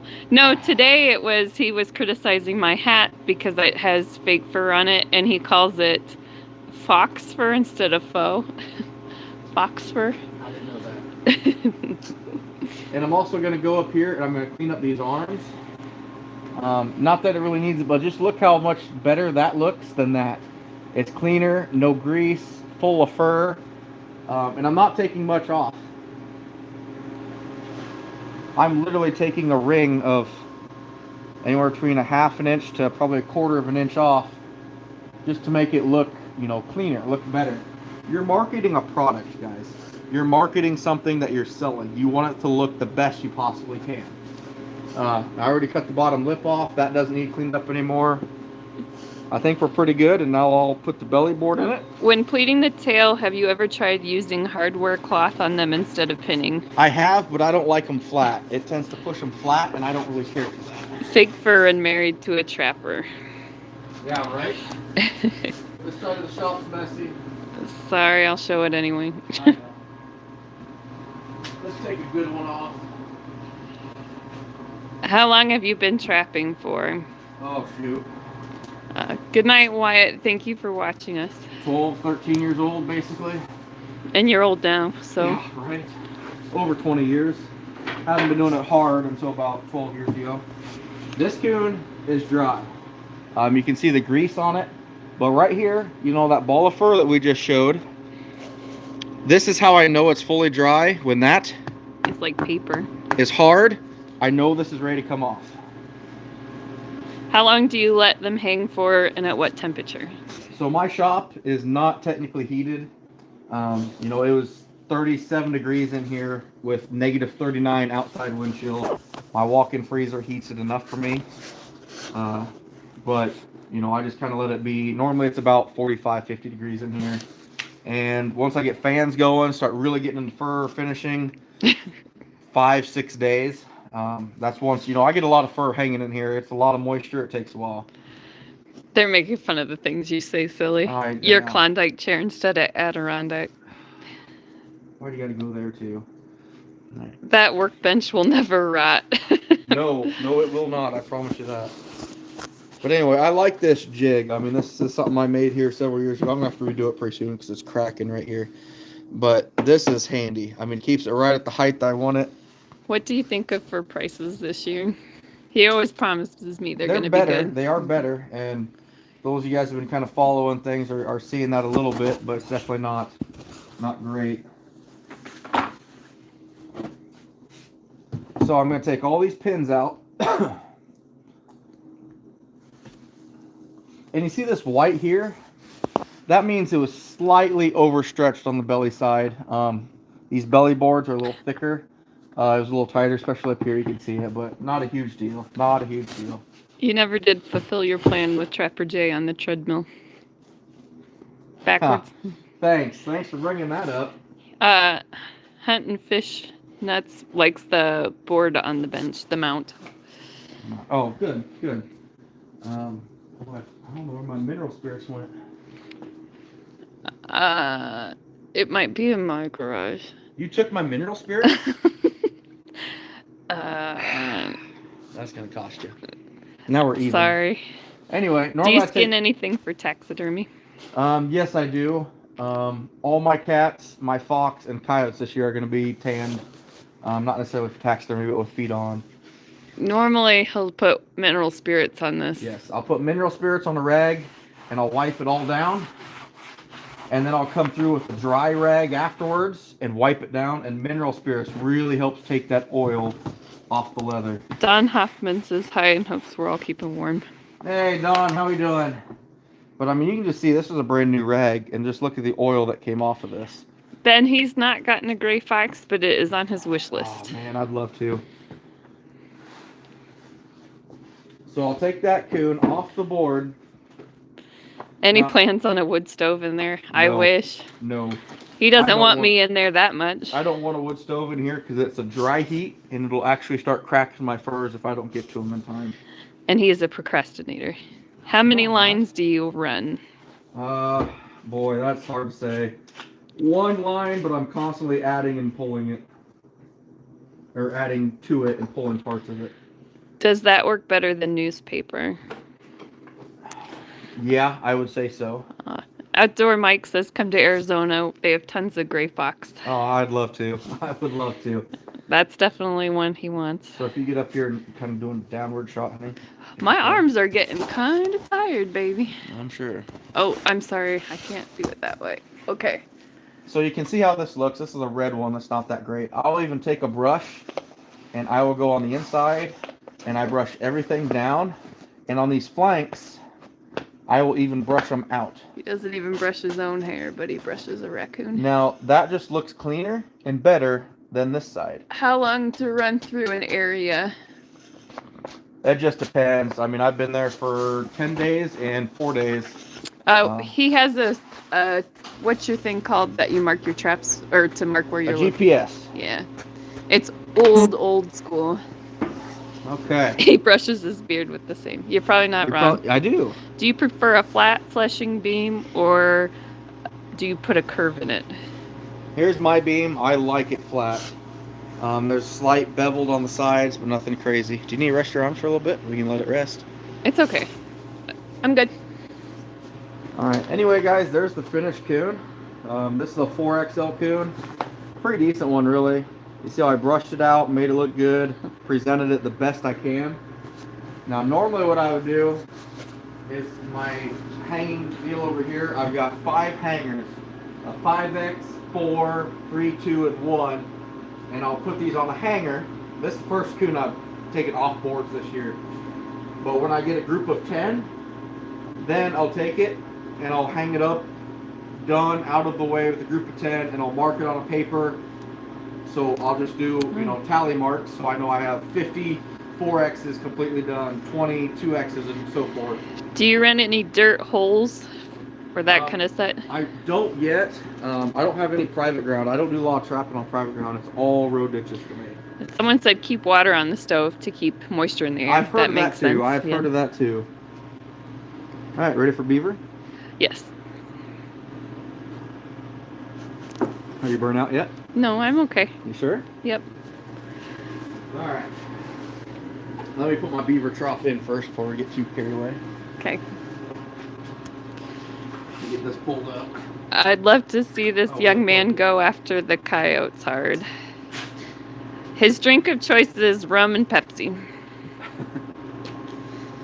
You don't have to ask permission to trap the road ditches, but there are definitely some people that sure think you do. Yeah, we ran into that here last week. Thank you, Trapper Jay, for sending everyone this way. That was really man. cool. I really do.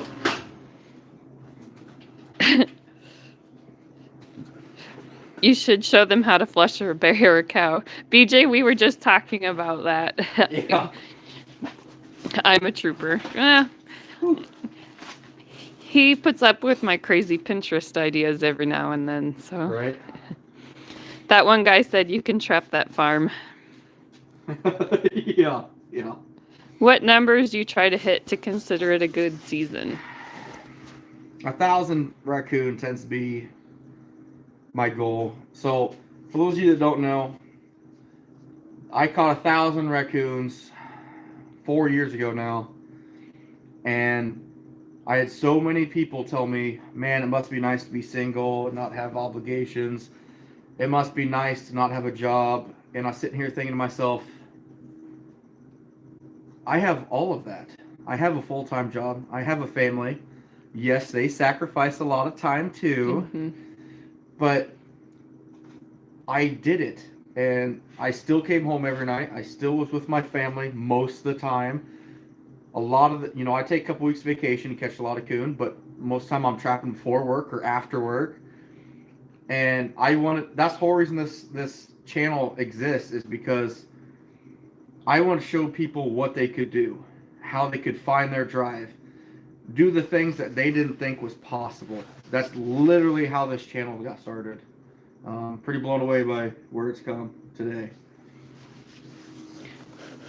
Sorry, got into the KRM says you did an amazing job dealing with those non-trapper interactions. He usually does. He's pretty good with people. Good night, Nick. Thanks for watching. Hey, thanks, Nick. My wife tells me I could walk into a bar and I'll be best friends with them in 20 minutes, every single one of them. It says the guy who ships his family off to Israel for the start of trapping season. That's Internet Vet. Vet? Isn't it past your bedtime? All right, so going on to beaver. This is the beaver trough with A&J skinning machines. I really like this thing a lot. It pivots. I can turn this thing any way I want to. Works really, really well. Mama, it's definitely something he's passionate about. So. Oh, yeah. Definitely, for sure. First thing we're going to do is we're going to take all these feet off. Now, my wife's going to cringe. Oh, I remember this. I hate the sound. But basically, right below the pad here, right in here, I'm going to take my knife and I'm going to cut straight in. Cut through those tendons. And now, all it takes is work of a twist. So disgusting. You're right, Mike. Find your drive definitely applies to a lot of aspects of life. And cut it. And that's the thing, too. I mean, I've had one guy reach out to me and tell me how my channel helped him get off of drugs and to push through and stay clean. And that's something I never thought a trapping channel would do. But how many cats do you have? That's a lot of litter. No, we gain them from people, so... It seems like somebody's like, oh, you need buckets? Here's a lot of buckets. Beaver tail hit. No! Or the irony in that. So now the back legs are a little more difficult. You kind of pull them up, and once again, you're kind of cut right behind the heel. But this ball joint comes back towards the bottom of the heel. So we're actually going to cut back. And you can actually see that joint right here. BDK, you have to follow the law. They're all different. Yeah. Iowa, you're allowed to trap road ditches, but not all states are that way. That's correct. Good job, honey. I used a pair of tree limb trimmers to cut the legs off. That would sound less disgusting, I'd imagine. I'll cut a little bit on the front here, and then it's literally a side twist. The look she just gave me. That is disgusting. But that opens up that joint. Oh, that's gross. And then I can get in there and just cut that right off. WV, yeah. That's how Justin's learned some of his stuff too, is learning from the people that have done this and asking questions. And absolutely. He still has a lot of old trapping videos on VHS. We don't even own a tape player anymore, but he's set on keeping them, so... Did we get any Christmas cards? Yeah, we've gotten a few. I like hanging them up in our kitchen. I can typically break the bones on beaver feet. Now, what I'm going to do is you're going to make a cut straight up from the tail, all the way through the rear, all the way straight up the belly, right. You're aiming at the center of the front teeth. Thank you, Mama. I'm glad you're not the only one. What knife are you using? It's the Havilon 60 XT blades. I shouldn't say this since I'm going to be on Weeby's Outdoor Adventures with Mark Steck because he has Weeby knives. But the knife itself is okay, but the blades I really like. They sharpen well and they do pretty good. Ruger Farming. I was hoping it made it there. Okay. So we're going to go right down here, right by the tail. And this is gristle. So you can get in there a little bit deep and not worry about it. But once you get up here towards the rear end, you kind of want to come up through the top. You don't want to dig in too much. You get into the castors. Kind of the same with right here. Do you keep back feet for anything? I sell all my beaver feet. People are weird. In WV, we have to get a permit to trap on public game land. Really? You can use a tail splitter to make the opening cut on a beaver. Yeah, you can. And I actually had a guy at the NTA give me one because he's never seen me use one, and I used it the first few days of season, and now I can't find the thing. So it doesn't surprise me. Who have you looked up to or try to learn from when it comes to trapping? Ruger Farming says change that blade, tightwad. Ruger, you're not wrong. It's getting there. I almost did after the feet, but I figured. Walker Outdoors, he does keep the castor. Yep. Oh, yeah, for sure. Briston, he does not trap in Missouri. People I looked up to, I was pretty honored to have Mark Steck ride with me. Before I started learning, going to conventions, talking to people, I learned everything before that point off of DVDs and VHS tapes. I started trapping before YouTube and before social media, before all of that stuff. So, do you save your beaver tails? I actually sell them. Yes. I'm sorry, my arms are. I'm not doing a good job of keeping up with your cutting. No, you're fine. You're fine. Rest them. Why do you not use a utility knife with a hook blade for opening beaver? Do you not like them? I probably could. I've actually got one on the counter there. I just have it, I guess. I think they would work pretty good, but I just never have. You don't seem that old. He's 34. Your video at the Iowa Trapping Convention was great. The Q&A was very informative. Good, good. We did get some snow today. It was more cold and windy than the snow, though. I use a different knife for feet and tails. And I use the same knife for literally whatever I'm doing. With beaver, a lot of guys can clean skin this. I mean, they'll sit there and just... How do you find out about the convention? The Iowa convention or the national, depends what you're looking for. Your state convention should have something online. Or if you look up nationaltrappers.com, they'll show the national event. When will you buy me a tripod? If he gets a tripod, he probably won't need me anymore then. I'll be replaced. What's easier, a fresh or a frozen beaver? Oh, in my opinion, fresh for sure.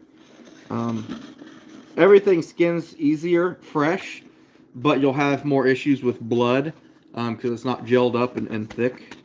Don't do that. That's disgusting. Disgusting. Tips on finding new markets. It's hard. Social media is a huge, huge advantage with this, but it still gets to be tough. My side is, he says 34 isn't that old, but he's only 17. I remember thinking when I was 25 and I realized I was almost a 30, and I just thought that was terrifying. And I actually have liked my 30s more than I did my 20s. So Really? Yeah. So it gets kind of Don't tough touch down here with this gristle. Sorry, I'm trying to move it so people can see what I'm doing. But here's something that works well for me. So you're trying to, going through that thigh, trying to get that leg exposed. What I found works, I'll pull the skin up on the outside of the leg and actually stick my knife under there. Are you interested in purchasing beaver? My wife's here. I can't say that. Mama, you'll be 50. I used to think like certain ages were older, but as my parents get older, I've decided it really, I don't know, my age of getting old gets higher. So my parents are 70 now, and I just say 70's not old yet. So wait till you hit 60, 6 months to go for me. Oh, What wow. time is it there? I don't have a clue. 10 Just o'clock. turned 10. Change the blade fun from internet vet. That's fair. That's fair. You can tell Oh, beaver meat made into summer we sausage. go through some blades. What do you do with the old ones? Basically, what I'll do is I'll take them to the dump. When I take a load Oh. to the actual dump, I'll dump them in the dumpster. They can't do anything else with them? I don't want to throw them in the trash can because they're going to pop bags and everything else. So Yeah. they'll go straight to the actual dumpster itself.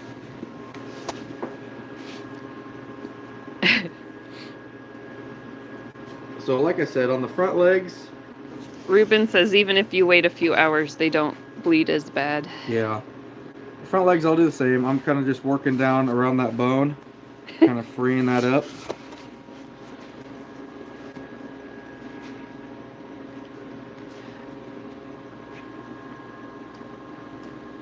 And then I can just pop it through pretty quick. And skin around that front leg and pull it free.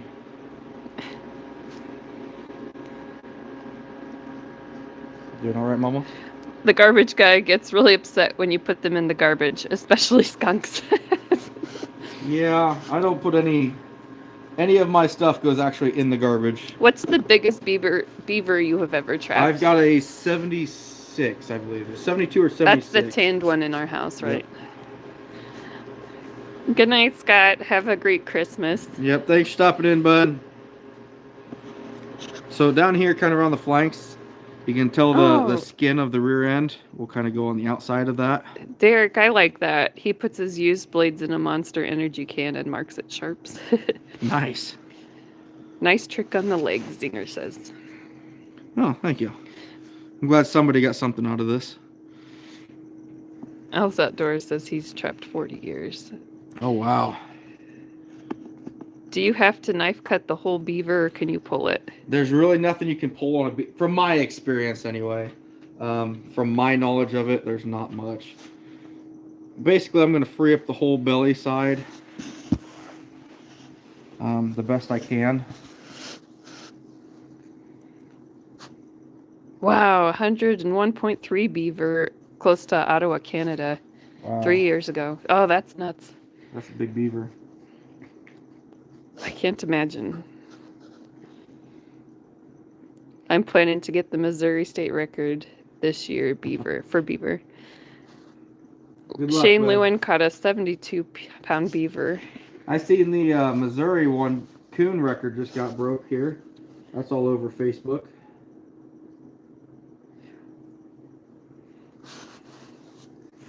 Good night, Mama. Thanks for watching. Thanks, bud. Justin Steins, he had a guy last year use his roller for the beaver. Oh, yeah. Justin did say that.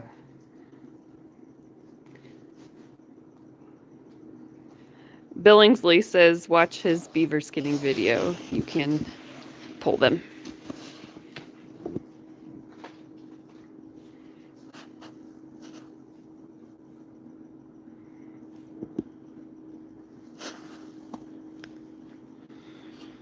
Okay, got one more leg to do.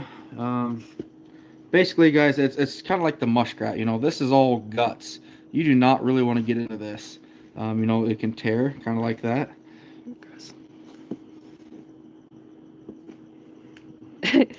You could sharpen the old blades.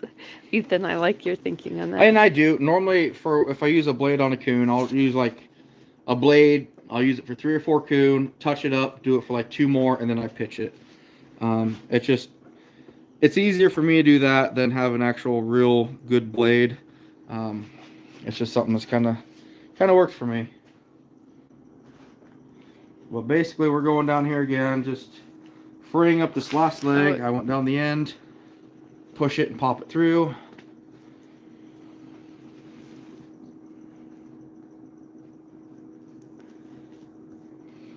Now that's through, we're going to start turning this sucker. WV Hunting is headed out too. Have a good night. Thanks for watching. Yep, thanks for stopping in, bud. You know, a lot of this stuff is just a thin membrane and it's pretty easy to get through. I'm not good at sharpening knives. That's why I get the replacement blades, Justin Stein's. Yeah, and that's the same thing. Like, I've never been great at it, and it's just easier for me just to... Lane Davis says hi. Hey, Lane, how we doing? C. Bartley's buddy picked up a 78-pound beaver off the road. What's your favorite animal to skin? What do you do with raccoon meat? And Ruben says he skinned the belly and then hung it up and let the weight do the work. Yep, I've seen that too. I've actually used to hang this up by the tail where I'm at now and skin it here and let the weight of the fur pull it down. Favorite animal? Hi, Colt. To skin? Probably a muskrat just because they're so easy.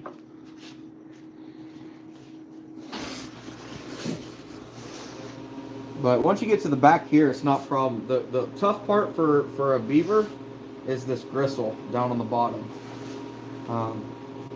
The gristle on the backside of a beaver is by far the hardest. You know, it's kind of hard to distinguish the difference between meat and gristle and fur.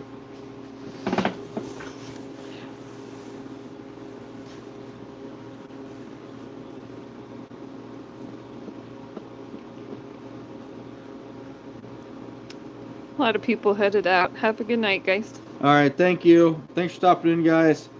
We're going to get this skinned out. I'll probably flush it, board it real quick, and then we're going to do a skunk to end the night. So, probably be best to Finish do the it skunk that way, yeah.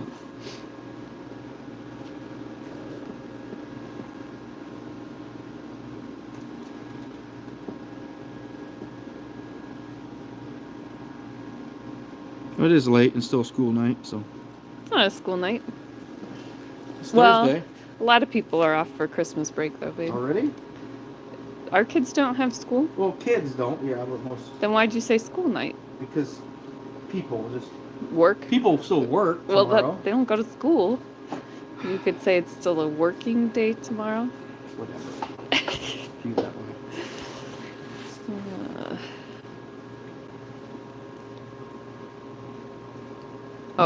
He says, Alan Lux says, don't think people are still watching because you do still have plenty of viewers. So. Good night, Al's Outdoor. Thanks for watching. Thanks, Al. Oh, Ruger, 4:45 will come early tomorrow. Yeah. Yeah, I'm up at about 5:15. Internet vet, you say tomorrow is a work day. Yes, normal people do. Boy, everybody's after me tonight. Travis says I still call it a school night too. Young at heart and at mind. Right. So now Zinger knew what he was talking about. Well, since we got this free, now this is going to be cake. This sucker will just come right off. So it's kind of like a lot of prep work to get it opened up and get going.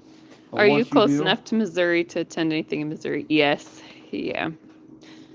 I guess it depends on what part of Missouri, but yes. Do you wash your skunk before you skin or after or both? Really, neither. Neither. Yeah. I don't wash skunks at all. None of them spray. That's why this place never smells like skunk. Oh, he's hilarious.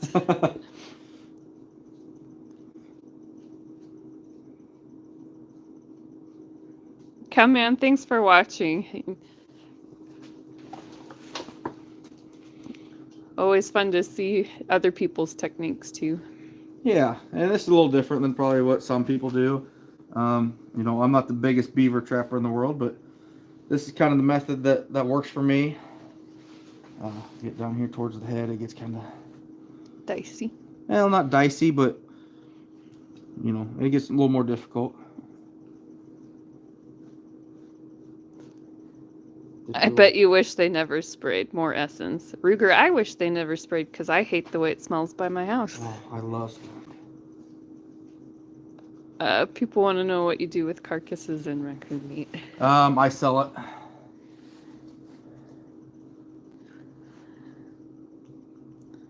So basically, it's kind of weird on a beaver. They're different than, you know, they don't have those big ears like other animals. And they're more kind of on top of their head. And there's a bone in them. Like you can hear that. So I'll cut more towards the skin side and then cut back. What was that you just cut? The ear. Oh.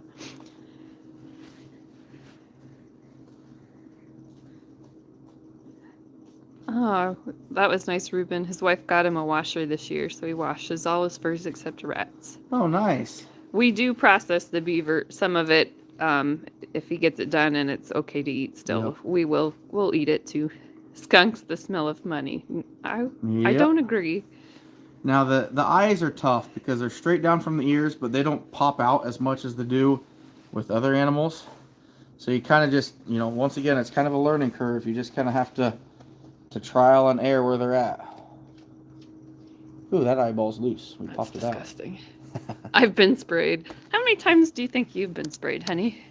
Maybe once. See, Bart, yeah, you're hilarious. See, Bartley, I think that's where my husband's at. Either that or he's in denial and not nose blind. I'm not sure which one yet. Both. Justin's been using ketchup on his hands, which actually surprisingly has helped, but peppermint oil is still my favorite to get rid of the smell. I'll tell you, it really sucks is getting naked on your front porch in 20 degrees and covering yourself in ketchup. Our neighbors agree. Yeah, the neighbor's new shop over there. I'm sure they got a pretty good eyesight and probably thought I was on some pretty good drugs, too. Ever crock pot and bleach skulls? No, not. He better not have in my crock pot. Huh. No. Although for Christmas one year, he bought me a camouflage crock pot. Yeah, and the next year I got you a knife set. You could use the camouflage crock pot if you wanted to.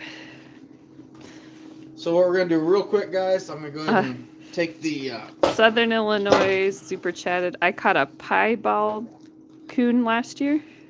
Oh, really? Oh, that'd be cool. I've seen otters like that, but I've never seen a beaver like that. So what I'm going to do, I'm going to do the castors real quick, guys, and show you how I do this. Justin Steins, I got sprayed 4 years ago on the in-laws Christmas party. She was not happy. That's funny. Mine would have left me. Oh, you would have not been going to the party. So basically, you can see this skin right here. This is the castors. Underneath, there's the oil sacs. Here's the castor. I'll lift up on that, and I'm going to kind of cut away at that. Oh, I got into the castors a little bit. But normally you can kind of cut it, and you're almost going to fillet it out. You've been smoking, or is that a skunk? Right. And I literally will just peel these away. Now that you got the hide off, you have the most useful animal in trapping, Ottercat says.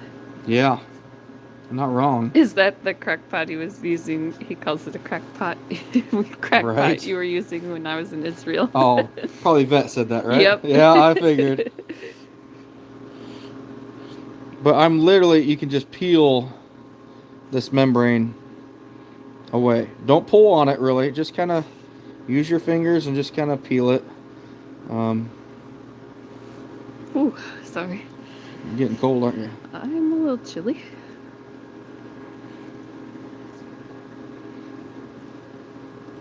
But anyway, guys, there's the castors. This is really empty. I expected a lot better set. Good pair on this size of a beaver, but really, really empty. Then I'll just kind of go in, cut up behind them, and just basically cut across. And that's going to be your castors, which this is just, that's disappointing. That is really disappointing. Completely empty.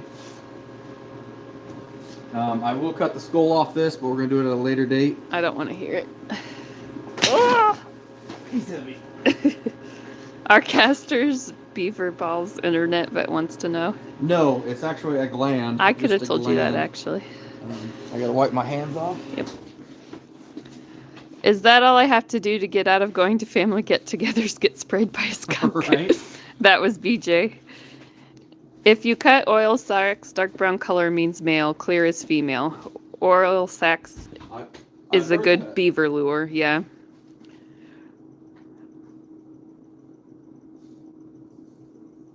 So, do we want to flesh and board a beaver or go to skunk?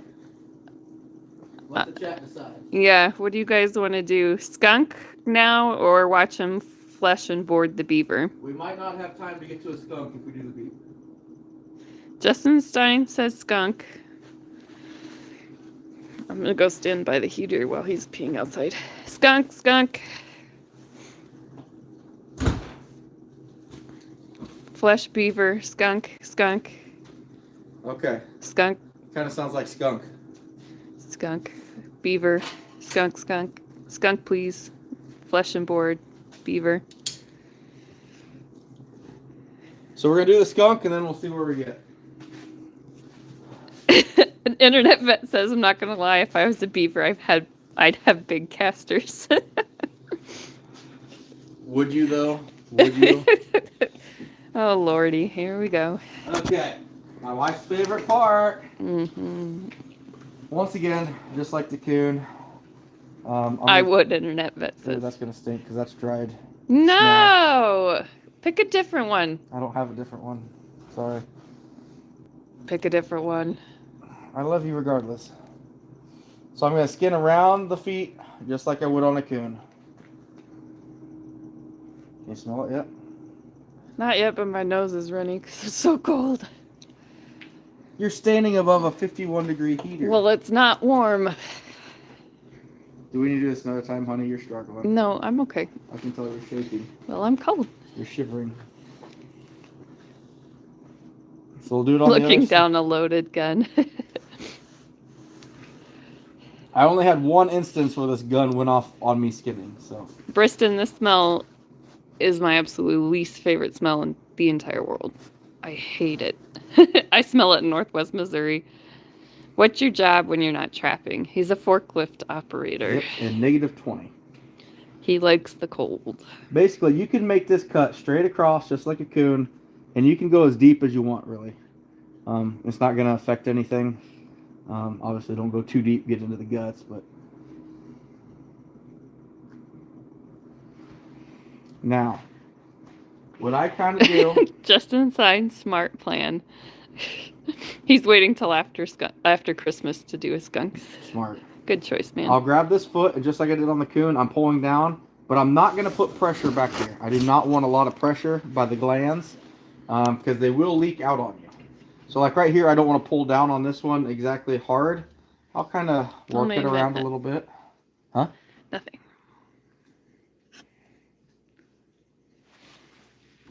Now this is the cut that... Bluegrass Trapper says hi. Hey, Bluegrass. This is the one that everybody needs to be careful with. You go underneath the skin here. Internet vet, this isn't Gus. And you go underneath the skin, and you're fine going straight up to about here. And now's where it's going to get kind of... You got to be careful. We want to go just underneath the skin. I prefer kind of doing this, cut a little bit and pop out, versus trying to do it all in one cut. If you do it all in one cut, that means you're going pretty deep. That's when you're going to get into trouble. Oh, I smell it. Oh, my Lanta. I love you, though. Remember that. Have a good night, Ruger. Thanks, Ruger. Why not unload the skunk first? I don't like to. I would prefer to do this. That way I can skin the whole thing without any risk. Now I'm going to pull that leg down. Trapper Ray says, hey. Hey, Trapper. Now this right here, that's our pod. That's what we don't want to puncture. I'm going to tap it to make my wife nervous. Well, Justin signs if you come this way. Oh, we went unlive. Hold on. Now we're live again. Okay. I would be in full hazmat. Amen to that. It's not bad at all. It stinks. I really can't even smell anything now. You have a problem.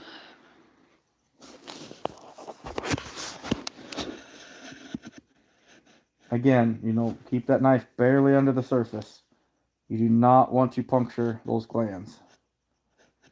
And you don't want to put a lot of pressure on them because they will leak out the rear end here. Who'd have thought? You go from hating the smell of skunk to out here helping me skin one. Oh, you're going to owe me so much for this. I got you a Christmas present. Bluegrass trapper likes the smell of skunk. No, you don't. I do too. Do skunks furs sell well? What kind of price do they fetch? Pretty good. Actually, all mine are getting tanned. All my skunks. And yeah, they can get some pretty good money in them. Justin says his neighbor skinned a skunk a few years ago and hit the sack while skinning. Now it brings him to him. Ray wants to know, do you process the glands? Yes, I will. I actually got... around here I got some skunk pods that I gotta clean out yet. The only reason people would like the smell of skunk is because they do something else that smells like skunk, not because they like the smell of skunk. What else smells like skunk? It's a good question. How do you know? Oh. Mm-hmm. So this is how That's I get rid of the smell pods. of a trapper. I'll take 1 foot off, and you pull up on the rear end, and now you can see the pods on both sides. You follow the tail line, so cut way low, and you can see I'm following the tailbone up.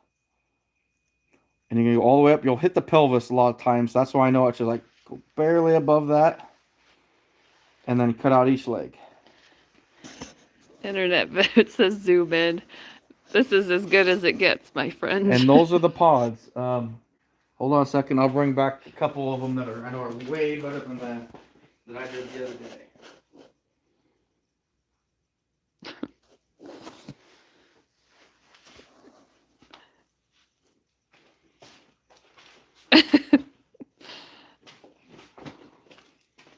My husband always slows down post roadkill too. Here's one that's a lot fuller. You can just tell by the size of them. This might be, I'll get a half an ounce out of this one, probably pretty easy. With skunk essence going for $20 an ounce, pretty good money, really. Now, we are perfectly safe to skin this skunk. Unless you cut yourself. Yes, thank you. Thank you for that. That's why where my rabies shots came from, guys, is I skinned like 10 of these. And then cut myself. And skunks are real bad carriers of rabies, so I was pretty nervous. But Cody Runke, why not leave them in like Nikki Schwartz? BJ, how do you lose skunk pods? BJ, because my shop is a mess. Kind of like yours. I just prefer them out. There's nothing wrong with Nikki's way she does it. It's just a personal thing. What do you like to do? Just kind of like, there's people that skin animals way different than me. Doesn't mean it's wrong. Doesn't mean I'm wrong or right. It just kind of comes down to what you like. Oh, Trapper J. What do you say? First skunk he ever did went right into the sex. Oh, there we go. There's a problem. Took the tail. We pulled the tail. That's disgusting. There you go. Got it. Don't. I will be out of here so fast. I know. Don't mess with The me. fact that you're in here already, I'm shocked. What do you mean? I've done this for you before. It smells like skunk now a little bit. I can smell it. So. Mm-hmm. Now, I just literally wrap the tail in my hands, and we can pull this Old down. trappers don't die. They just smell that way. What is skunk essence used for? The one I sell to, it all goes to lure makers. Mostly one of them who's actually in this chat. So this is another spot, like I said, with the steel we can use here.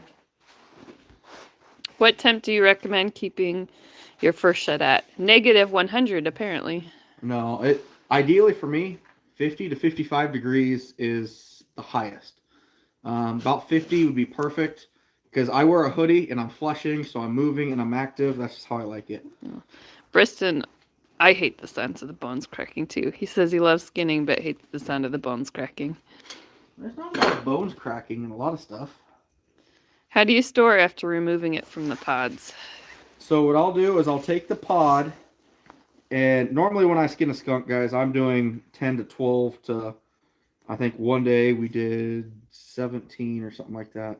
I'll put all the pods in a baggie. And then when I get a whole bunch of pods, say 30 to 40 of them, then I will have an essence day, which don't do that when your wife's in Israel and coming back in 2 days. I have learned this. The smell does not go away in time. Trapper J says it sheds in the 80s. I'll head your way. Yeah. Do you use the same boards for the skunk? No. I use a fox board for these skunks. Oh, BJ. Skinned 12 skunks in one night. Number 13, he got careless, and the skunk sprayed him. Oh. Go Terrible. figure. I don't feel bad for you, though. Right in the face from 2 feet. So here's the thing, guys, with skunks. They're like otter and some other animals. Their ears are like way on the sides, kind of like mink. They're not up here on top. They're on the sides. So it's a little harder to find, but once you kind of, you'll see where they're at. Bad. It does not stink. Oh my gosh. You're doing great. I'm proud of you. I'm going to spray you with Lysol when we get inside. That's fine. I'll go straight to the shower. Ugh. Now, all my skunks, you guys know I dispatch with a 177 air gun because I keep all my skulls. We're moving them. Why? Because this one, I got this skinning machine plugged in. Are you sure about that? No, I don't. I had that one plugged in. At least it's an easy switch. That one's charging the phone. Nothing's plugged in. Oh, baby. You're so funny.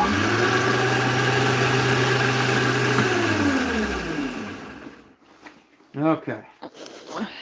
Now, once again, the eyes, guys.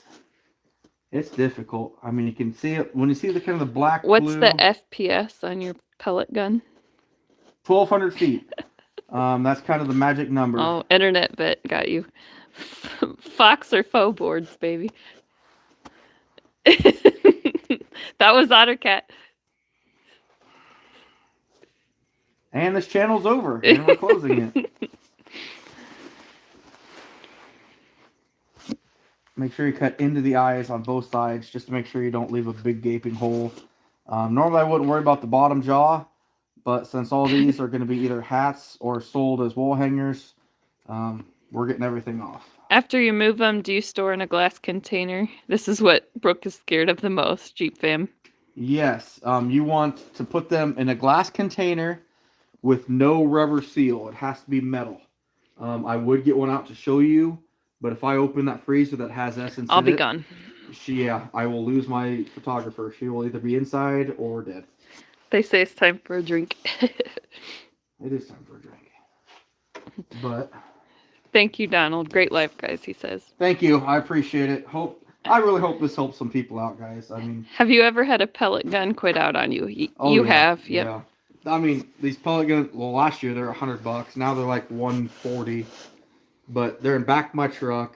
They're getting rained on. They're getting bit by coons. My sights don't last more than coon number 20 because I'm point blank and I don't even use the sights anyway. It's not a big deal. But he has heard of the dispatch lungs for no spray instead of the head. He's tried quite a few different things, right? For skunks? Yeah. That's what I do is a dispatch in the chest.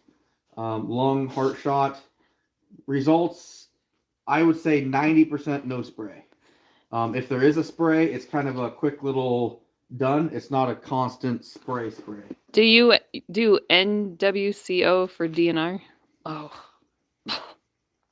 That's money. Skunks are money. You don't do that, do you? Do what? NWCO trapping for DNO? Yep. Oh, you do? Yep. Is that Animal book damage you? control. Oh, I'm sorry. Nuisance wildlife control operator. Not what I was used to wording. Nope, yeah, we don't word it that way in Iowa, but yeah. All right, so I'm gonna later on go ahead and cut the feet and everything off of this. Yes, Trapper J, he makes his own. Makes my own what? What? Anise oil. Ah, you. Oh. You guys are on it tonight. You guys are on it. If you club them, they spray. Oh, that's sad. Don't say that. Yeah, I seen that Snapchat or that video from you, bud. Now, When fleshing skunks, they are different than any other animal I've ever fleshed. It comes off as almost what I'd consider like if you're peeling a tree. You know how it kind of shaves and wants to curl? It's a different fat consistency. And by the way, this fat is actually pretty valuable. I probably shouldn't just flush it into this board, but it flushes easy. And it's just a different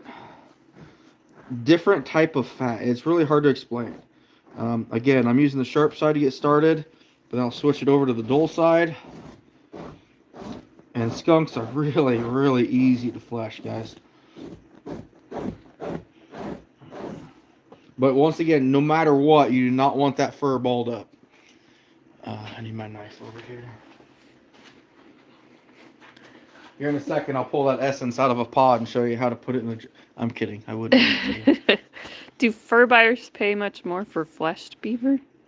So my beaver is by the pound right now, because my beaver's a Hatter Market beaver. It's not a good beaver, kind of like the northern guys will get up there. So it's all by the pound going to the Hatter Market. $8 to $9 $8 to $9 a pound seems to be pretty reasonable right now. Now this tail, if you look, you can see like the quills right here. It is really weird. It's very, very difficult to flesh out a tail of a skunk. Not very, but you know, you can rip it pretty easy if you're not careful. So I kind of take my time and just literally fillet up this tail. What does an average beaver fur weigh? My beaver last year averaged 1.8 pounds. What was that? My knife. Oh. A big one, you know, you can push 2.5 pounds pretty easy.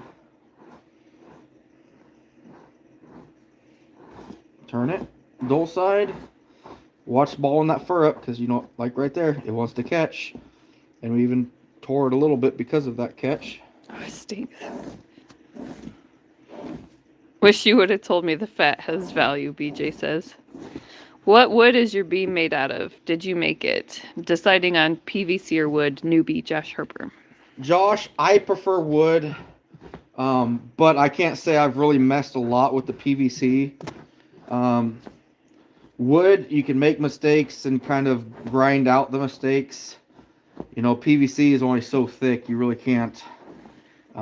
This one's actually, you know, turned a little green on us, but he'll be all right. What makes a skunk's fat so valuable? Because a skunk fat, it can be rendered down into some of the best oil in the world. There's something about it, I don't know what it is, but it's also very attractive in the lure business. A lot of guys use it to, you know, for canine trapping and stuff like that. But really, they say if you render down skunk oil, it's the best oil for any type of lubrication as far as like hinges and such. Used as an arthritic ointment. That's interesting. Huh, I never heard that one.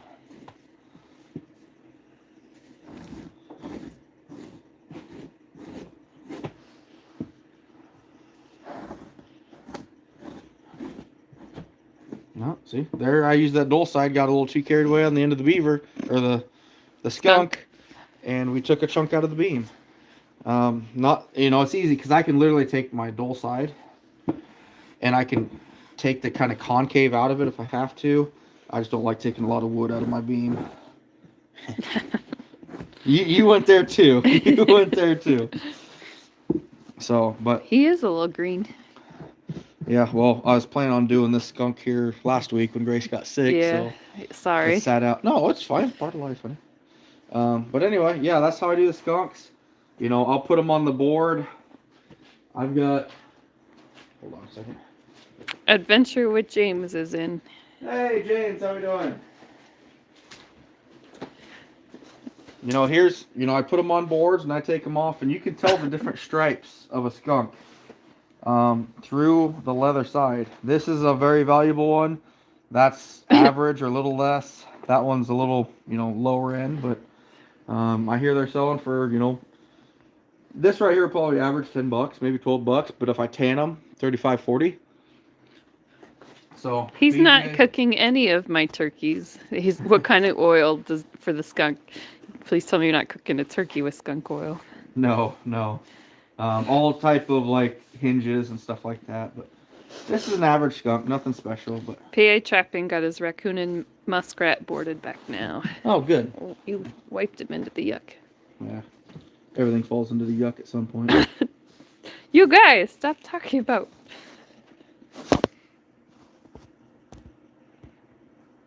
Yeah, probably. 50-pound beaver and a 330. Wow, nice. But that's pretty much it for. I could board this real quick, but the wife's freezing to death, and I'm sure my phone's about ready to die, and I gotta be at work tomorrow with it being negative 39, I'll probably leave here about 5:30. So. Skunk oil better than the anus oil. And that's the end of the live. So we're done with that. Man, everyone's. He uses borax when it gets green, right? Yep, I do. If it gets much greener than that, I throw borax on it. And Someone said peroxide on a paper towel to stop the green. What kind of board do you use? Oh, good call. Boy, I'd have to actually take. Hold on, I'll take one off. I know, I'm all over the place. That's all right. I'm not used to so much company out here because I'm always out here by myself in the middle of the night working on fur. In the middle of the night. I'm that weird guy that never listens to music either, so it's dead quiet. You used to have the radio. Did your radio stop working?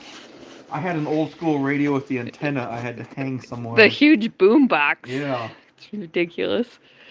I could just listen like Pandora because I have that on my phone. That's kind of a cool thing. Yeah. You're so funny, Pandora. What? It plays music. Yeah, baby. I feel like you're mocking me. Coat hanger antenna. No, he's a little more modern than that.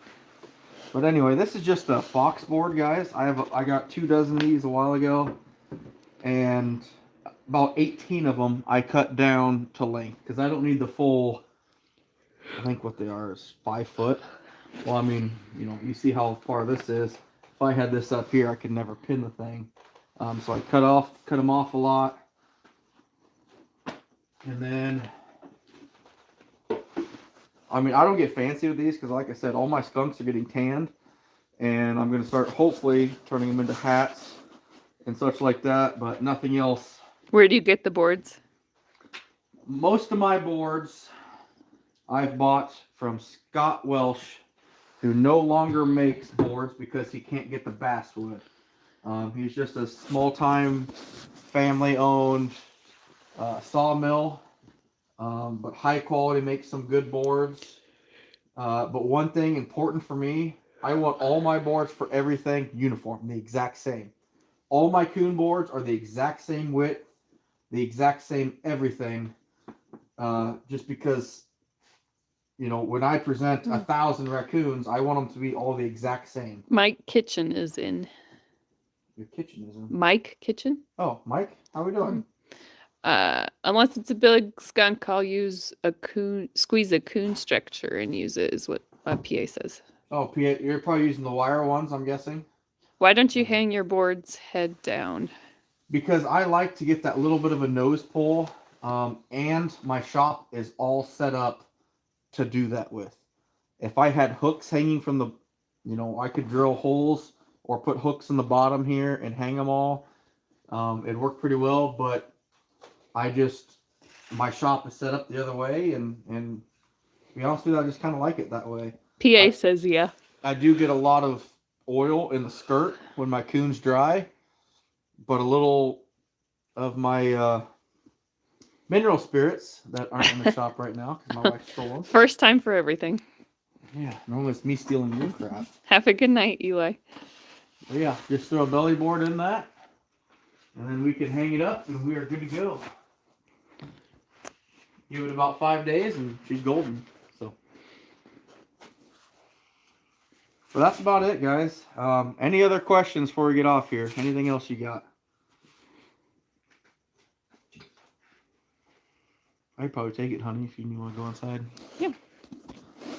Or you're welcome to stay, too. You better thank her. She's a trooper for staying out here this whole time and dealing with me and everything we're doing. So. Oh, it was no big deal. I appreciate it. Mm-hmm. So you go inside and get warm, and I'll come see you here in a minute. You kept some people up, it looks like, Craig. Yeah. Yeah, it's probably because of her. As soon as she leaves, like, yeah, we're down to 5 people. Perfect. Well, that's not Perfect. true. So. Yeah, I'll go make sure the kids are in bed. So. Yeah. Have a good night, guys. Noah's still up, so I'm assuming he might have Grace, but. Yeah, that's fine. All right. Thank you, honey. Yeah, no problem. Yeah, she puts up with a lot.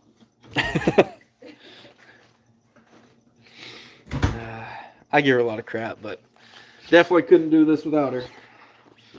She definitely puts up with a lot, guys. You know, just trapping season in general. She's a single mom for a while, so it gets rough, you know. No, she doesn't need a corgi.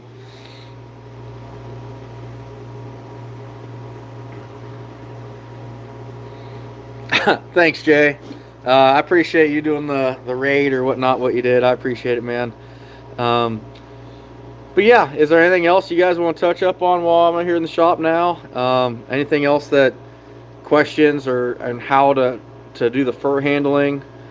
Good, Adam. I hope it helped. I really do. That's the whole reason for my channel, is to help people, and you know, hopefully they can learn and figure out what I'm doing to modify it to fit them. It's about the best thing I can think of.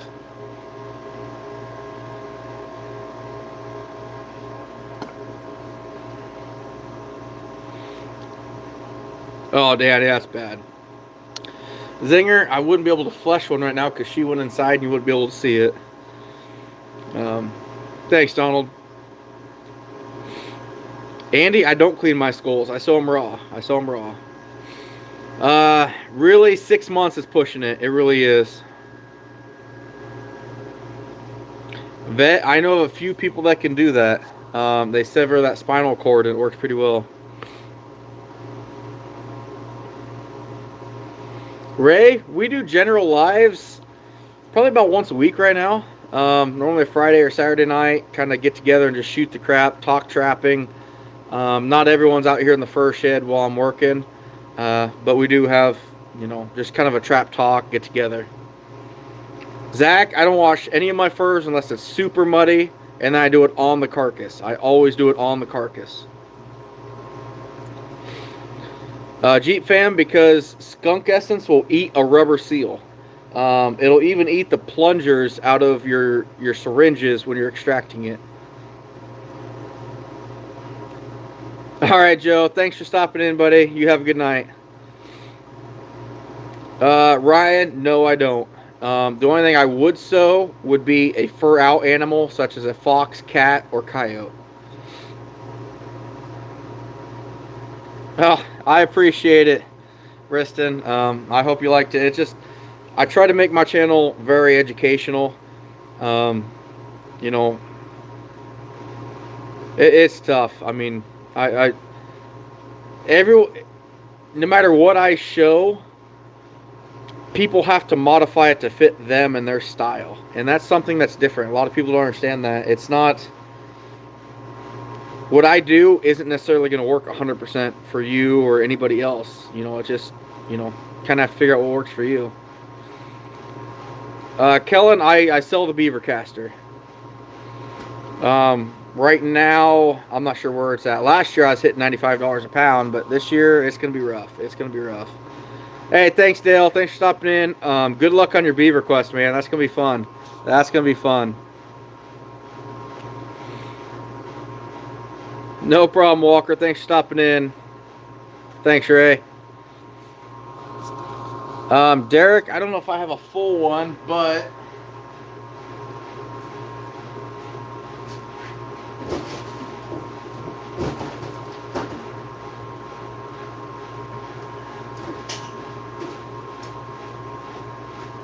I do have a couple castors that are better. This one is a decent one. This one's a little smaller, a little thinner, which it hung unevenly. These are better. These are more what you're looking for. Normally a bigger beaver like that, I expected about double this size, to be honest with you, and it just didn't happen. So, oh, cool, Mike. That's awesome. You were around in the real fur era then. That's pretty cool. That's pretty cool. Jacob, what's up, man? Any lure grade caster? Probably. I've got 6 pounds in the freezer right now. Bluegrass, no problem, buddy. Thanks for stopping in, man. Yeah, Ruben, you're not wrong. Yeah, Essence will melt any rubber or plastic like nothing. Like it's not even there. So it's really something to you know, you want some good stuff.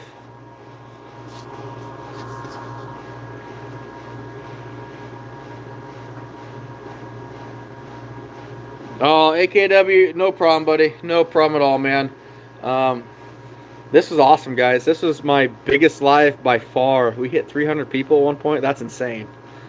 I cannot believe that by any means.